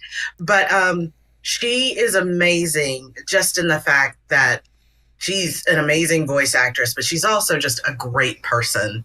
I had a lot of voice actors, you know, that are coming on and they had just started and they wanted some information. And I pointed them to Lakira and I said, just talk to her. And, you know, I said, we're all here learning, you know, and we're all just trying to do this, and it's our first time doing it. And I said, she could probably give you a lot of information. And she is chock full of information on how she did this, what classes she's taking, and she's always available to talk. And then that's what, while I am working on Skelly, that's what I want to build with, you know, my Discord and eventually, you know, an indie community I want to make, because I feel like a lot of indie creators feel like we're in direct competition with each other. Right. And I want to stop that. Like, we are not in competition. We can all exist in the same world together. And so I want to be that person who has information. And if I have information and you want to know that information, why shouldn't I share it? Like, let's talk about it. Like, let's talk about what my pitfalls were doing this, what I learned, you know, who I worked with and it didn't quite go far, and me doing this on BackerKit. Like, so I want to create an indie community where we're all just sharing information and we're all learning from each other. I want the voice actors to get in there. I want the voice actors to be able to, whether it be Gerald and Lakira, they work together. They are both powerhouses and they always play daughter, father combos, and in Skelly they are father-daughter combo. And I was like, Gerald, I hate to typecast you like that. And he was like, no, I'm used to it. He's like, I'm used to it, I've done this before. Like, Kyra and I have done this rodeo. And I was like, oh good. I said, but I will find another role for you as well. I said, because I don't want you to just play the dad. But I want people to be able to reach out. And even with my artist on here, I'm like, oh, okay, so what are you working in? If you know Toon Boom, can you teach this person Toon Boom? And I want to sit in too, because I want to learn more about Toon Boom. I know enough in Toon Boom to be dangerous, but I want to sit in and just see what you know. So that's my thing. And I've learned that reaching out to some creators, that have been successful on Kickstarter, it all started with that. I'd reach out to some creators and I was like, congratulations, I've been following you. And I have, I am a true fan, because I would be following them. And I was like, you're successful. You surpassed it. Great. Can you tell me what you did to get all these people? And I have some creators who don't even respond to me. And I was like, well, that's rude. Just kind of maybe acknowledge, just even if you don't want to tell me, just acknowledge that you got my email and just be like, yeah, I don't really want to talk about that. But I don't even get that. And that's the part where I'm like, stop it. We all are here and we should all be helping each other out.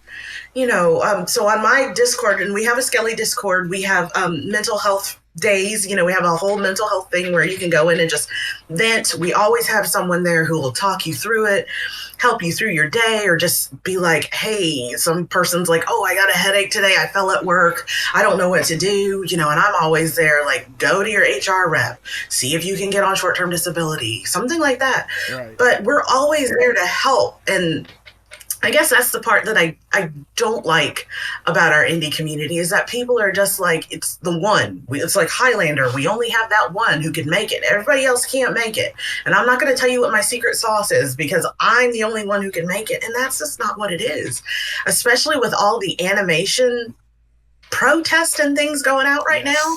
We should be lifting each other up, not pushing each other down and being like, well, don't go mess with that other girl. Oh my God, it's like Has Been Hotel over there. Skelly is too much like Has Been Hotel. Okay, we can exist in the same space. Right. We're not the same thing at all, But yes, I do look to Vivienne.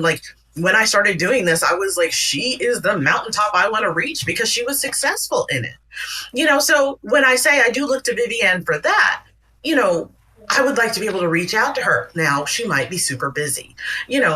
Some people get really busy. So I have to understand that as well. Not everybody, I'm a graphic designer, so I sit on the computer all day. Not everybody's at their computer. Right. And I have to realize that. But just some people who just don't answer and you never hear from them, let's stop that. Yeah. Let's try to be engaged. Let's try to help each other. I mean, just... that's just me. I totally get where you're coming from. Luckily, with me, when I'm doing with this podcast or whatnot, I'm trying to do my best to amplify some of these voices, to try to get their names out there, try to lift these people up, because they're doing incredible stuff. I'm lucky enough to be a part of groups like the Animation Appreciation Hub, to where we try to raise each other up, and we're trying to get the word out there about other indie animated projects and stuff, because there's so many people with so many incredible ideas that it shouldn't be this is the one that we need to see out there. No, it should be, wow, look at this incredible selection of animation that we could choose from. There are so many incredible things for us to consume at this point. And I know that for you, on top of trying to raise up these voices or whatnot, trying to get Skelly out there and try to get more eyes on it more than anything else, it's a big deal for you, but it's also, it's one of those, you want to do it not just because you want to, how should I word this? You want to really amplify just how incredible this indie animation community can be as a whole. And I think Skelly is a great example of that, especially as you guys are gearing up for crowdfunding on October 1st, which by the time this episode release, this episode is releasing on October 10th. So if you guys have not contributed already, you really should.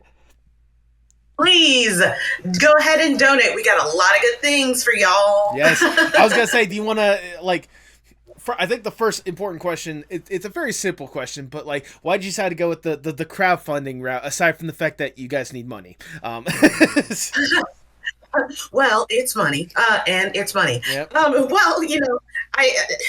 When I first started doing this, and I've always done stuff where I was like, I want to be self-sufficient. I kind of want to just try to pay for things out of my own pocket. Mm-hmm. And it got to the point, I had just retired from Aflac. I took an early retirement and I was moving to another position. So I had some extra money that I had set aside for Skelly, and I wanted to do all of this, and I wanted to pay the artists, which everybody is paid. People don't think that I don't pay everybody. I pay everybody, and I tell everybody, because they're like, oh, no, you can defer payment. And I'm like, no, don't tell people that. Work for what you are worth, and I will try to pay you what you are worth. That is how I feel about it. Nobody should ever go and say, I will do volunteer work. It is great to help out, but don't sell yourself short, get paid, even if it's like $5, $10, just you are worth something. Your time is worth something. So I always say that. So I bring that to the forefront. You should always get paid. So at first I was paying everything out of pocket. I had that little money set aside. It was my little nest egg. It was what I had saved for. And then we ended up getting scammed, and we had a really military brat. I only had one bank account that linked to everything. We ended up getting scammed for $26,000. And none of that has been returned or recouped. I'm so we sorry to hear that. So there went my Skelly money. So everything that I had planned out, it totally turned our world upside down. And the bank, who will remain nameless, even though I want to drag them for filth every time that I get, and I usually do on Twitter.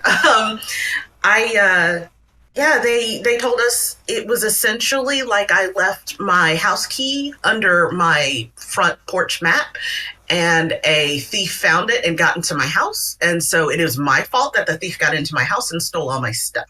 The fuck? So yeah, that's what I was told. And I was told that I will never recoup any of this money. And I was not protected, which that is not what you want to hear from your bank that you've been banking with for 18 plus years. No, you don't want to hear that. Yeah. So that is why this turned into a crowdfunding project. It was, I had some money set aside specifically for this, but they ran through and took everything. And when I tell you they took everything, $26,000 I didn't have. So please don't anybody out there think that I'm rich and think that I had $26,000. No, they paid off credit cards. They ran them up way past their limit. The bank let them run it up way past the limit. So I had a limit of like 8,000. They let it get run up to 20,000.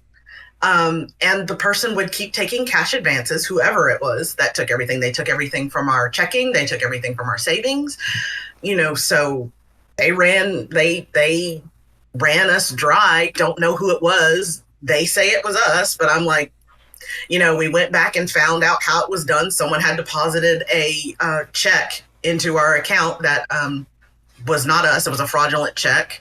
But the bank said that we don't really check deposits, mobile deposits, and that's how it started. And it just went downhill from there. So again, I am so sorry. That fucking sucks.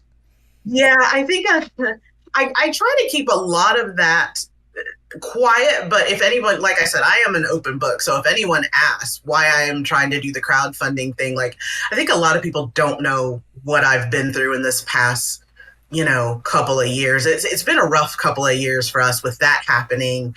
And then I got sick, of course, and had a cancer scare. My husband had a cancer. My husband had cancer and had to have surgery for that. And then I just had a cancer scare. So it was a lot that's been going on that a lot of people don't know about. And I kind of just, unless you ask, I probably wouldn't tell anybody. But, so that is why this turned out to be a crowdfunding type thing. It had started off where I was going to do as much as I could with the money I had set aside with it. Right. But it turned into, and I was paying these people and I had them on a repeat payment. And then all of a sudden all my money was gone. And I had to say, hey, we got to pump the brakes because everything is gone, and of course, people in their right mind, you're like, oh, well, I'm going to get this money back because I obviously didn't do it. But I talked to that bank. I have a whole notebook full of notes of all the people that I talked to. I think it's six months. And through their investigation, they found out that the check was deposited somewhere out of the country, but they pull it back to me. And they said, well, we don't know if you took the money out of the account. And I was like, what the hell? I mean, you can prove it's it. a country I've never been to. Right. I was like, you just told me that it was on a phone we don't have in a house, in a country I've never been to, would love to go, but never been to, coordinates that I wasn't even at that time. And you've been to places, so you know if you've been to that country or not, all right? Right. And so like I was in, Georgia, but I flew all the way out there and came back in 15 minutes. That's what happened. That totally makes sense. Totally makes sense. So like, yeah, so it turned into, so it was always going to be a crowdfunding thing, but I was going to crowdfund in like pieces. Right. Like I was always going to, in my head, it was going to be, we're going to put out the pilot because that was going to be our proof of concept. I could pay for a pilot. And then we were going to crowdfund the rest of the season, which would have been 6 episodes. Right. And then that was just a wrench that was thrown into things. And so it turned into a whole crowdfunding thing. And so we are now on Kickstarter. We were on BackerKit the last time we tried to launch. So this is not our first crowdfund try. So the first time we were on BackerKit, we were promised a lot of things from BackerKit, analytics and stuff that they just did not come through with. And we did not do so well. A lot of people were asking questions like they hadn't seen this or that, but there were tweets out there. So it was, people didn't go back and do their research or go look for it. So a lot of people didn't know about it. And at that time, I didn't know that I needed to promote it as much as I should have, because from what I was seeing from other people, which I guess other people saw it that way too, I saw one tweet about something on Kickstarter. I got interested. I went to go look for it. And then all the material was on their Kickstarter page, and they had already started crowdfunding and they had already been funded in a day, but I had only seen one tweet. And so I had to go back to the people who were asking to see these things. They probably never even saw the tweet that went through. Mm-hmm. So I call it a failure to launch, which everybody on the team said, don't say that, we just need to promote it better. But we had a failure to launch on BackerKit, which was about 5 months ago. Okay. And we decided that we were going to take this time, the 5 months until October, spooky season. I said that we were going to promote, and try to get our name out there and do everything we can. And it was a lot of reaching out to people or having people like yourself reach out to me and want to talk about it, which, like I said, I thank you so much for reaching out and being interested, because this really helps. But it was a lot of that, reaching out and trying to do the promotion because, even though I did reach out to some creators and they did not respond, some creators did respond with how they became successful. And all the answers were the same. They didn't know. And that is really the end of the whole situation. Like, nobody knows the secret sauce, and nobody knows how one Kickstarter becomes more successful than another. It is really just, is it a round peg in a square hole, or is it the blue, or is it the green, or, is it French dressing? Nobody really knows. If we all knew the secret sauce, there'd be a lot more successful indie animation Kickstarters out there, so. Right. And I think, like, a lot of people, and you would think I would be one of them, a lot of people, like my father, he always supports me. He doesn't care what it is. He's always going to support me. But he is in the generation where he doesn't want to put his credit card in. And it's a different website. I don't know this website. I don't want to put my credit card in. And definitely after what happened to me, I can understand that. Yeah. So it was a lot of people in the older generation who didn't want to do that.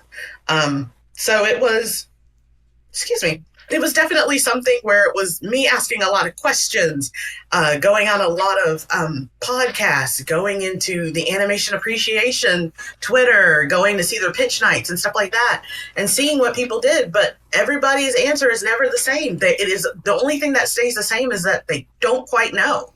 And they'll tell you, and I appreciate them being honest, because I'd rather you be honest with me and say that you don't know how you did it, other than I'm not going to tell you. Yeah. I just don't want you to tell you because I don't want you to be out there. And a lot of people are very honest, and they said they don't know. And I get it.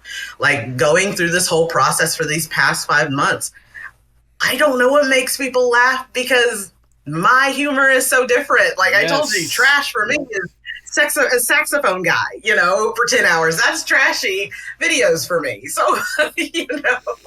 not everybody has that same humor as I do. And I don't know, and Sarah Connor, like I said, came back from the future. She thought it was boring. I mean, so she knows if it's going to make it. So maybe it doesn't make it, Well, I'll say hopefully we can prove Sarah Connor wrong this time around. And, especially with, especially with like how much we've been talking about this incredible concept or whatnot. If people are, debating on whether or not to donate to the Kickstarter, especially at this point, what should they expect if they were to donate even, something as little as like say $5 for the Kickstarter?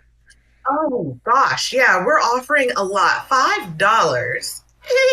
And you can donate anything. I just tell people, if we all just donated enough for a coffee, what is that, $5 to $8, it would help us get funded. We're not asking for a lot this time around. We're only asking for $8,000. For $5, you get your name in the credits and you get a digital wallpaper. And we got some pretty cool mugs coming up for like $40. They're Skelly themed mugs, and the spoons are shaped like skeleton heads. Isn't that awesome? Which one of my voice actors was like, I need that mug. She was like, I'm gonna eat cereal with it. I said, you understand that it's shaped like that for you to put the sugar in your tea, right? She was like, and I just sent her the gif, I think, of SpongeBob, like, and I was like, that's not how you're supposed to drink it, So we're offering a lot of things. Like, we're definitely offering the Skeleton Crew shirt that I have on. Like, you would be an honorary member, and on the back it would say honorary member. Mine on the back says creator. Everybody's digging these shirts. They really love this shirt, and I'm glad everybody loves this shirt. But we're giving out a lot of stuff: art books, digital art books. We're giving out drink books. So if you want to make any of the cocktails that are made in Skelly's Lounge, you can. So I think we have a liquid death cocktail, which looks so beautiful. It's beautiful. And I'm not a drinker, but I will have one drink, and like, it's very weird. I'm making a show about a bar, and I'm not a drinker. I will go out and have one or two drinks, but I know when it's time to stop. But we will have a drink thing. We're trying to get some resin figures made. We're getting the coins made that you have to give Skelly. So we're definitely trying to get a lot of stuff made and a lot of stuff done. We have been doing little jellyfish in a jar. So you can get a little jellyfish in a little terrarium that glows in the dark. So we're giving out a lot of stuff, and I think it's a lot of stuff that a lot of people wouldn't think that I would be giving out, but it's because this is just such a weird trope that we're playing on, and I'm definitely leaning into it hard. Good. You should be. Especially with what we've been able to talk about this entire time, with just the unique, dark comedy aspect of like talking about mental health, but also talking about this, again, random bar in a closet in makeshift Narnia, I guess, in this case or whatnot, to where like the only thing that exists seems to be that bar. Right. And the bar has an upstairs that nobody has ever gone upstairs, and everybody asks about it. They're like, hey, what's upstairs? And they're like, you know what? I don't know. What is upstairs? They tell the patrons that they don't want to deal with, hey, go upstairs. We got some of the finer stuff up there. Right. Or Jack the Ripper hides his girlfriends. I mean, I don't know. But yeah, I'm leaning into the spooky stuff hard, and anybody who, I think we're giving out, we have swag boxes, and the swag boxes get a little pricey, but you get a lot of stuff. So you get a shirt, you get a mug, you get a little travel drink packet where you can make a travel drink on your way. If you're just like at a convention and you're just like, I can't deal with these people, if you drink in your car, you're just like, this day. It's a little travel thing where you can make a Moscow Mule. It's gonna be a Skelly themed swag box, so you're gonna get lanyards, all of that. It's a little pricey, like I said, but it's totally worth it, and it's gonna be littered with little plastic bones. So I'm definitely leaning hard into the spooky season and the skeleton thing. Also, you can anybody can come into our Discord. If you just ask me what the link is, you can come into our Discord. you can come and see how we're working. You know, some things I have locked off just so you guys won't figure out what the ending is before I get you to the ending. But I do leave breadcrumbs. You know, I do leave breadcrumbs on the Discord for people who want to follow breadcrumbs. And every interview I do put out breadcrumbs. Definitely, I think I've said it like several times that there are 7 episodes in this season. So that is definitely a breadcrumb. So you want to just focus on 7.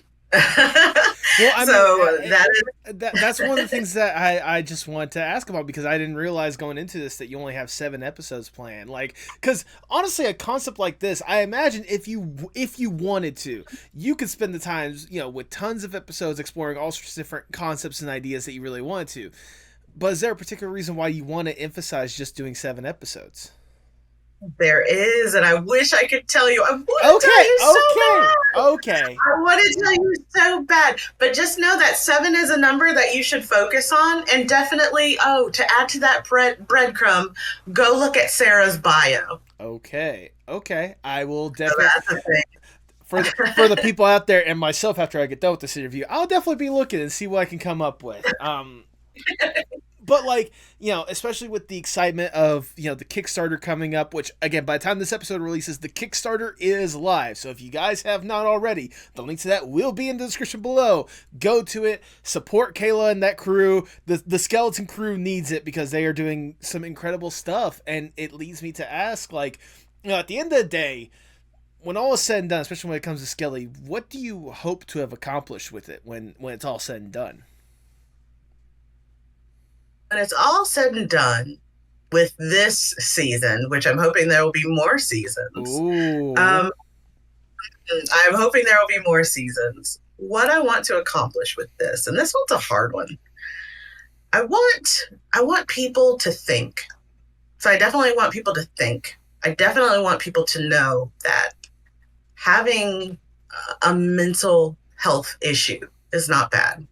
And I say that to say, you know, suicide failure or suicide survivor. I always call myself that. I don't know if I just failed at it really bad or I survived it, but you know, there's my morbid humor. Yep, there's that morbid humor right there.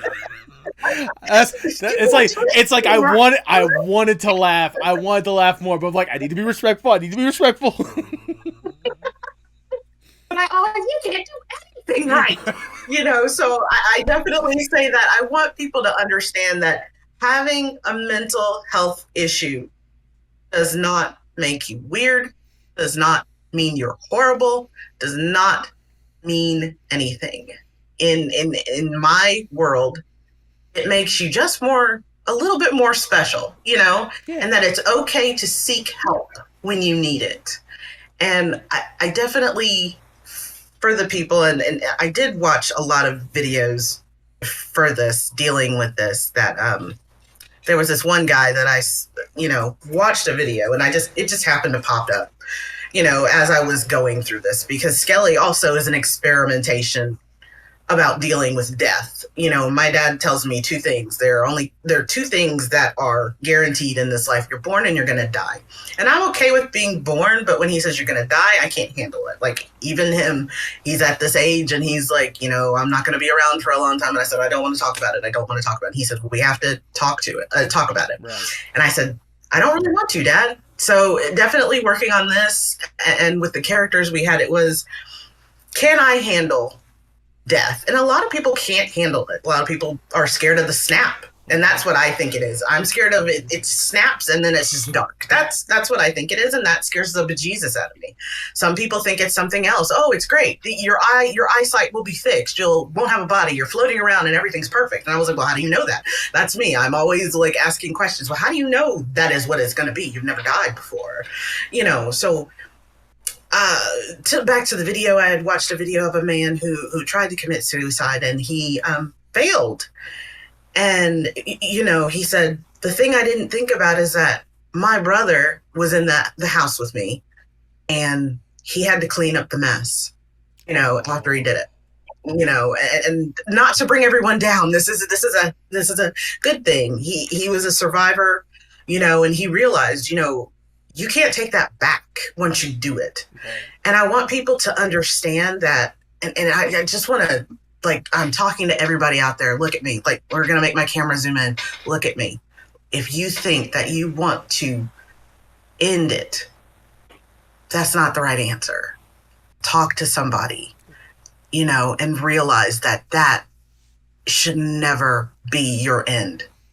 And just know that, you know, we want you in this world, warts and all, you know, so just don't think about doing that, you know, because you're going to make a lot of people sad. And when I tried, I didn't think about what I would leave behind. My husband, my son, you know, there are people out there who need you. And like I said, this is for anybody who wants to listen. I zoomed in just so you could see my face and listen. This is for y'all. You are beautiful. And it doesn't matter if you need to go seek help. You know, just if you need help, we're all here to listen to you. And we're all here to help you out. And just know that ending it like that is not the answer. So that's what I hope people take away from all of this, is that, you know, they think about it. They think about, you know, warts and all, I'm still a good person. You know, you're still a good person.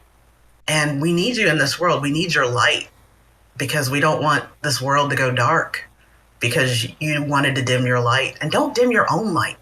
And don't let anyone dim your light, you know. And if someone dims your light, don't let them do it. And definitely don't do it to yourself. That's worse if you do it to yourself, you know. So I guess that's what I want people to laugh with, Skelly, but I also want people to think. And I want people to know that you're needed in this world, and be here, be present. And, you know, when you think you don't have anyone to talk to, and you think that you can't take it anymore, find somebody to talk to. Your best friend, your dog, your cat, you know, your fish. You know, there are people out there, and it's okay. You know I touched on, you know, mental health. You know, a lot of people put the stigma on men don't have mental health problems. They're strong. If you're a guy, it's okay. Definitely. It's okay to have feelings. It's okay to cry. And you can go seek help. Doesn't mean you're less than. Yeah. We all need some help sometimes. And so I guess that's my takeaway. Like, I want Skelly to make people laugh mostly, but then I also want you to think at the end. And I want y'all to have a fun ride and just have a fun adventure going on this roller coaster with Sarah, because it really is going to be a fun ride. And then you might take away some things, learn some things about yourself that you didn't know. Exactly. There you go. I was going to mention this a little bit later, but whenever you brought up kind of the like men's mental health and all that kind of stuff, I mean, I'm someone that, you know, I've struggled with depression for a good long time. It wasn't until like last year I only recently started getting on antidepressants and such to really help out with that stuff. But that's because I was comfortable enough to talk with my doctor. I hadn't even thought about doing like antidepressants or anything like that until I had my supervisor at my work just kind of mentioned something to me about, you just like, that I was just seeming like a little bit off. That I wasn't like the person that, you know, that I first was or whatnot. And again, I hadn't thought about it because I just thought I just feel like crap because that's just how this job is. That's just how life is at this point. Like, you're just going to feel like crap, just push through whatnot. But her mentioning that to me and talking with, you know, people like, you know, my dad who's on his own antidepressants, you know, talk to my mom, eventually like talk to my girlfriend and such, you know, I talked to my doctor about it, and luckily they've gotten me on antidepressants, and I cannot tell you how much better I am just because I had that conversation in the first place. Right. And I'm glad that someone could tell you, yes, you know, and let you know, hey, you just don't seem right. You know, you seem a little down. You know, and I understand it's the monotony of the job, but you seem just a little down. And those are the good people in the world. You know, I say those are your little angels. You know, they tap you on the shoulder and they're like, something doesn't look right. And I'm very proud of you. You know, I say I'm proud of you because a lot of people, you know, try to hide it. I'm proud of you for going to your doctor and talking about it. And that's Absolutely. like the first step, is just talking to someone about it is your first step. So I'm very proud that you did that. I will say that there is a little bit of humor to go with this kind of thing because it wasn't her directly talking to me because she gets really emotional as that. She talked to my dad who works at the same job as me, and my dad eventually like talked to me about it. And my dad can be very blunt sometimes, but that's what I love and appreciate about him. But like eventually I went back to her about it and I told her like thank you about it, and like just even me saying thank you, like she started to tear up. I'm like, don't you start crying because then I'm gonna start crying. Oh, that is so sweet. And some of us don't have that. And I think, it resonates deeper, even though I talk about children of color. It resonates with you and I. And I say that because we're in the South. Yep. And in the South, it's a good old boy territory. There's nothing wrong with you. We don't talk about our feelings down in the South. We push through, and that's what we do. And, I think we're coming to the point now where people are starting to realize, hey, that pushing through is pretty bad. Yeah. Like, you tell a person to push through, and it is not good for their psyche to tell them to push through. Yeah, in the South, it's either you need another beer or you need Jesus in order to help with that. All right. Yeah. And Jesus doesn't want to hear that you're crazy, Basically. So I definitely and I mean this, I'm very proud that you did take the time to talk to somebody about it, because you could have just like I said, we both live in Georgia. You could have just been like, all right, I'm gonna get that beer and I'm gonna go to church. I'll say, I don't go to church that much, so I mean, I don't think that. maybe I do need to go to church. Maybe that's the answer that I've been missing this entire time. Damn you, depression! In your face, depression. So yeah, definitely, just sometimes I call them just little angels that tap on your shoulder. You tapping on my shoulder, and it's a nagging feeling because you're like, oh, there's something nagging on me. I just don't feel right. That's someone trying to get your attention. There you go. So, and just you are perfect the way you are. That's just what it is. Be who you want to be, and life is great. Absolutely. And sometimes life is not always great. Let me not lie to people and tell them it's always great, but it gets better. I was gonna say, yeah, it gets better, and it's gonna have its moments where it's gonna suck. I mean, you were talking about earlier about the Davis look. I mean, let's talk about the reason why you're doing the Kickstarter in the first place. I mean, yeah, it gets better, and through that, it's been my perseverance, my tenacity to keep going through, and just the fact that I'm fucking annoying. I'm gonna keep. Hey, you want to talk about Skelly? Hey, you. Hey, look at me. You want to talk about Skelly? You want to talk about Skelly? Hey, Skelly. Yeah. Well, how about for this next question? We potentially get to talk about Skelly a little bit more, and let me see if I can change that Davis luck around a little bit and give you more or less the dream scenario. Let's say I have big shot Mr. Moneybags. I come to him like, look, Kayla, we have seen what you've been teasing. We've seen what you've been more or less been able to develop with Skelly. We know there's more that you could do. We know there's a lot that you could do. You just need that little extra push, a little extra platform to get you to that point. We have access to everyone and anyone in whatever industry possible, and more money than there should be possible. We really should be compensating the animators right now that are currently striking and negotiating for a better contract, better living conditions, all that kind of stuff. Hashtag staying with animation. We will focus on them in a little bit. Right now, we're focused on you and you alone. If given this opportunity, what would be the dream Kayla Davis project? It would be more seasons of Skelly. Well, like I said, I think we could finish it up in one. I would love to have more, and I would just love to have money, dedicated to the Animation Guild and for low cost therapy. So everybody can go get some, counseling if they need it. So that would be my scenario. I would like to help other people, and just definitely have an indie community out there where people can come and ask their questions, and we help each other and stuff like that. So that would be the dream scenario, I think. That would be going forward. That would be phenomenal more than anything else, especially with who in the indie animation community I've already gotten a chance to really know, and just really helping that community grow just a little bit more. That would be phenomenal at the end of the day. Yeah. But sadly, we need to get down from the dream scenario. We gotta get back to reality, and I'll ask the ever so generic question. Where do you hope to see yourself in, say, 5 to 10 years from now? Oh my God, I can't believe you're asking me this. This is a question that I know you said this is a generic question. It really is. But when I got my first job, they asked me this, and I literally just blurted out, God, I hope I'm not here. So, and I'm still employed, so. I mean, I guess that's an acceptable answer if you still got the job.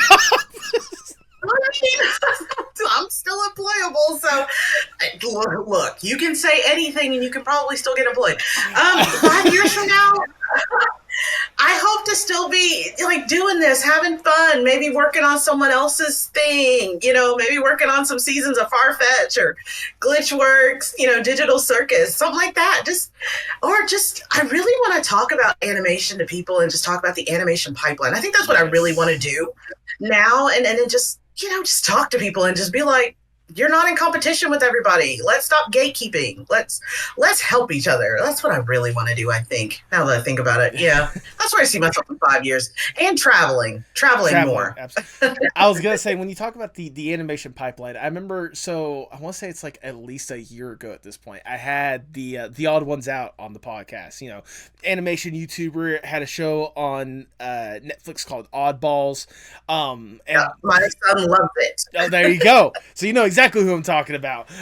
And it's one of those, like, he had teased in one, like, because he had talked about, like, trying to pitch, like, getting Oddballs created and such in one of his videos, and he had teased about, maybe I could do an episode more about, like, the animation pipeline and such. And I remember whenever I had him on, I'm like, please do that episode, because I love hearing about, like, the behind the scenes kind of stuff. It's part of the reason why I do this podcast, because I like hearing, like, the behind the scenes of how people get to this point and do the incredible stuff they do in art and animation and all that jazz, Yeah, I don't think people understand how much work it is, because they see that number on Kickstarter and they're like $60,000, and I was like, that's not even scratching the surface, man. Right. You don't know. You don't even know. I'm like, you don't know what it takes. It's a lot. So yeah, definitely, I'd like to just inform people, like people who just want to know about animation or people who are in the animation industry, just talk to them about the animation pipeline and all of that. To see, like, I think Bluey did it, where it did a little stop animation and how they did it at the end of one of the episodes.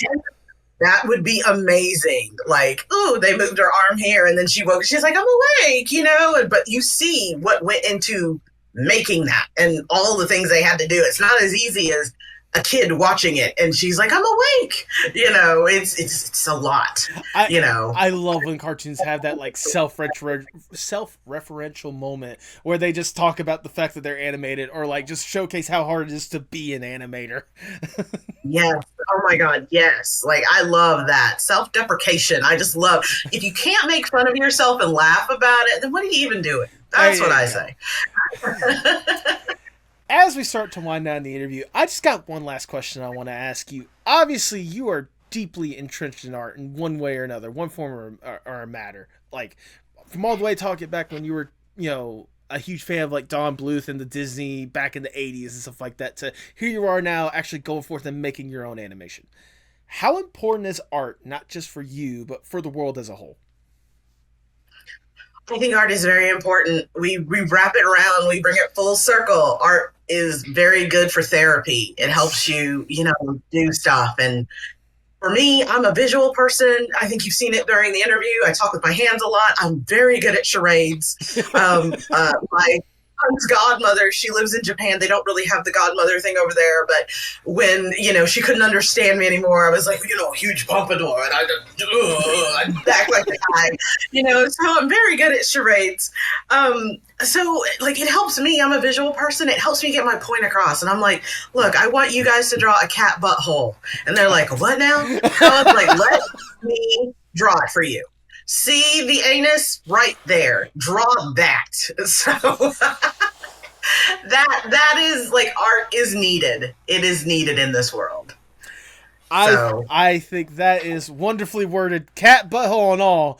That is wonderfully worded, if I do say so myself. Jesus. that is all the questions that I have for you, Kayla. I've already showered you with a whole bunch of praise, but I will shower you a little bit more because it's my podcast. I do what the fuck I want. I mean, like I said from the start with this thing, like I have been a fan of Skelly ever since I first heard about it. Like even just the bare bones, concept of itself. Like an average woman in her 30s is dealing with a literal skeleton in her closet. That alone just seems like a fun misadventure escapade that I could sit down and just truly enjoy. But getting the chance to really sit down with you right now, getting to hear what exactly is going into this, hear the love and the thought and the passion that you're truly putting into this series, with everything about your own personal life experience, the mental health aspect, the like I said, the thought and the care that you're truly putting into this series. Like I cannot emphasize this enough. Even now, like I truly want to see more of Skelly. I am excited and hyped for what you guys can be putting out there with Skelly, because this seems like a truly once in a million concept that I want to see actually out there in the world, and people really connecting with it on a different level than they may some other animated shows and stuff like that. I mean, especially hearing your story, hearing all the stuff that you've kind of more or less gone through or whatnot, whatever love and appreciation I had for you before, there is no roof. I can't say it's through the roof because there is no roof at this point. It is completely gone. We are in space at this point. I wonder how we're going to get the oxygen, but that's a whole different story. Regardless, like I am truly excited for Skelly, and I sincerely hope people do take the opportunity to go to the Kickstarter and show that support for Skelly, because it's a tale, it's a story that needs to be told more than anything else. And I appreciate you putting yourself out there. And just know that no matter what you're going to be doing at this point, whether it's with Skelly or maybe with some other venture or whatnot, I'm going to be rooting for you every single step of the way, because I can tell that not only are you a very creative person, you are a fun person to chat with. You are a phenomenal person in general. And I just know that whatever has you involved with it is going to be fantastic. Thank you for what you do. Thank you for really putting yourself out there. Please keep up the incredible work, because people definitely need to see and appreciate it. Yes. And I want you all to be excited for it. I know we're in the Kickstarter right now. Definitely, back it, share it, yes. As little as a coffee. We want to see more things coming. And with each, stretch goal we unlock, we're unlocking more episodes. So we could definitely reach our 7 episodes. And that's all it is, 7. Remember the number 7, and then Sarah go read her bio, and then it's a breadcrumb. And also, I'm scared for my life because Sarah Connor obviously said it's boring, and I'm not going to make it. So help me survive. But then when we get past Skynet, leave me. Or I could be on your team, and I will be the first one to go. I take it. I volunteer as tribute. Leave me there. And then y'all run. Oh God! I'm just tired. Oh God! Now we're mixing Terminator with Hunger Games, and oh my God, there are so many different layers to this concept. So many in all movies I have never seen. Well, I hope everyone ends up well in those movies. I know, right? They're safe, right? Yeah, no, they're totally safe. They're on their own little personal island paradise in the middle of nowhere, enjoying their one piece of media they chose. Okay, that's great. Okay. Now, if you want the people to show Sarah Connor wrong, and show more of that love and support for Skelly and for yourself and stuff, go ahead and plug your stuff for the people at home. Yes, please go to the pre-launch page. It's SKELLYAnimation.com. That is the pre-launch page for the Kickstarter. We are giving away wristbands for the skeleton crew for anyone who subscribes. So please do that. Free little wristbands. Or you can find me on Twitter. It's KMonk. I love monkeys. Growing up, I really thought monkeys were cute. But being in the South now and learning about that, I probably shouldn't have combined my name with monkeys, but I did, and now I can't change it because people know where I am. So, I wanted to be a monk. Let's just put it that way. There you go. Not monkeys. I wanted to be a monk. Or you were a fan of the TV show Monk growing up. I mean, something like that. I've never seen it, but people told me I should watch it. Or you can find Skelly. Skelly has his own Twitter. It is at _skelly.nm. Also, he has his own Instagram. It is skelly.animation on Instagram. Go there. You'll see all the pre-launch stuff we're promoting, all the marketing materials. We have drops every so often. Like, we're leading up. Right now, we are gearing up. Well, when this airs, we will be leading up. So you'll see most of the stuff we're going to put on the pages behind the scenes and everything that like that. So you guys will see it first. So definitely go there. I can't keep secrets, y'all. So I'm going to post it there. So please go see it. Don't let me disappear. I don't want to be like Marty McFly. Still haven't seen that movie either. That's another reference. You remind me of my good friend Alex, who like, he almost prides himself sometimes on not seeing certain films. Like when we were in college together, my professor would, like, one of the things that my professor had like asked him at one point is if he had seen Jurassic Park, which he had not, but he saw Jurassic World. Oh, I have not seen Jurassic Park totally. I've seen where the guy gets eaten on the toilet. I've seen the raptors. There you go. That's the only part I remember. That's about it. And I've never seen anything after that. So I'm good, right? I'm good there. Yeah, no, I get they're all on their own personal island enjoying their one piece of media. They all survive, right? Even the man yeah, in the toilet. Yeah, especially the man in the toilet, you know? And if you've missed any links, I'll be sure to have them in the description below, especially that Kickstarter link. That's going to be the first thing that's listed on there. Go there right now, support Skelly, because they absolutely need it and they deserve it more than anything else. And smash that subscribe button for this podcast, because it's amazing. Absolutely. Smash it. And if you do hit that subscribe for this podcast, we'll get closer to our goal of getting 2,500 subs by the end of 2024. And when we hit that goal, I will get my first tattoo as designed and decided by the community itself. What? Yep. Now you really have to do it, because y'all, listen to me. Listen to me. Cat buttholes. Oh, no. Cat buttholes in 2025. Everybody, that's the tattoo he's getting. Cat buttholes 2025. You're gonna make my girlfriend hate me with that. That's what you're gonna. I'm sorry, girlfriend, and I'm sorry to your mom, but cat buttholes 2025. Do you have any final words before we sign off? I don't think I can stuff anything more in this interview. I don't think I can. Skelly, support it. I'm a ferret. I don't know. Tell me what's wrong, tell me it's parts in motion. Sing me a song, tell me your eyes can all open.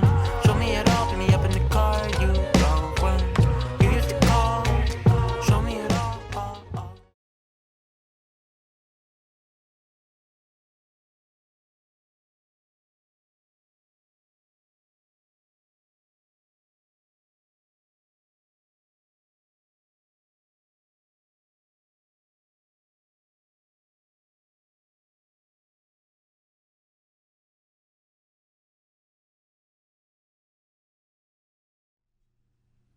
Thank you so much for sticking around to the end. If this is your first time listening, I greatly do appreciate it. Like I said in the intro, I've been excited for Skelly, so getting the opportunity to talk to Kayla, it was an absolute blast. Plus, you could tell just based on the conversation, like me and her, we were just chilling like we've known each other for years. Kayla, if you've gotten up to this point, sincerely, thank you for taking the time to do this. This was an absolute blast, and I am crossing my fingers and hoping for the best for Skelly. Seriously. I mean, just based off the conversation alone, you could tell that Kayla has a lot of love and passion for this project. You know, when it comes to this podcast, I know I do a decent job at trying to highlight all these different indie animated projects, and it's led me some really good opportunities to meet some incredible people, genuinely.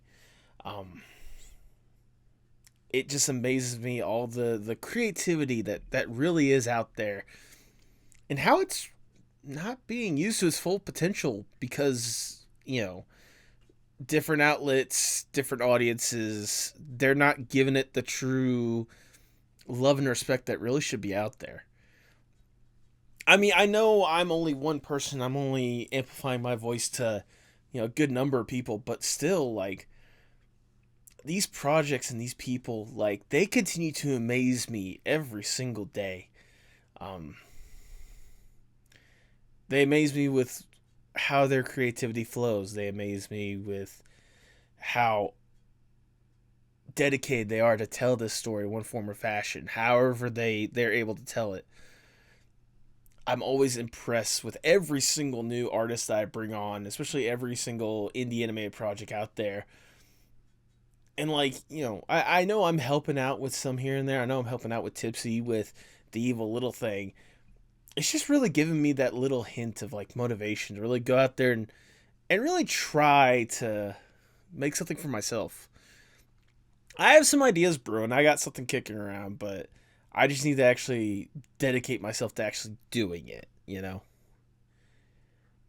I mean, whenever I do get the opportunity to do it, you guys will be the first to know.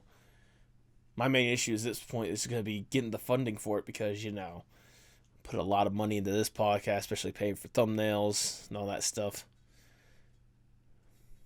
But, I can at least get the ideas out there. That's the thing I need to get better about doing.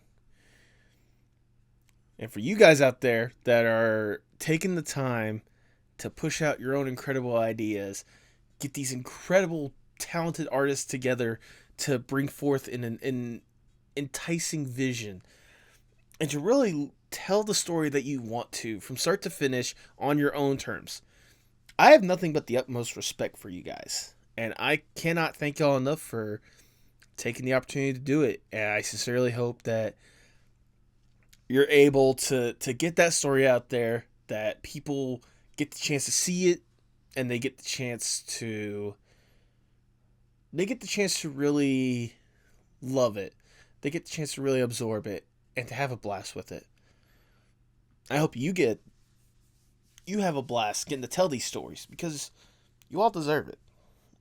You absolutely do. And no matter what, like with any guest I have on this podcast, I'm going to be by your side, rooting for you every single step of the way, because you all deserve it for the amount of love, passion, blood, sweat, tears, and dedication you put to these projects.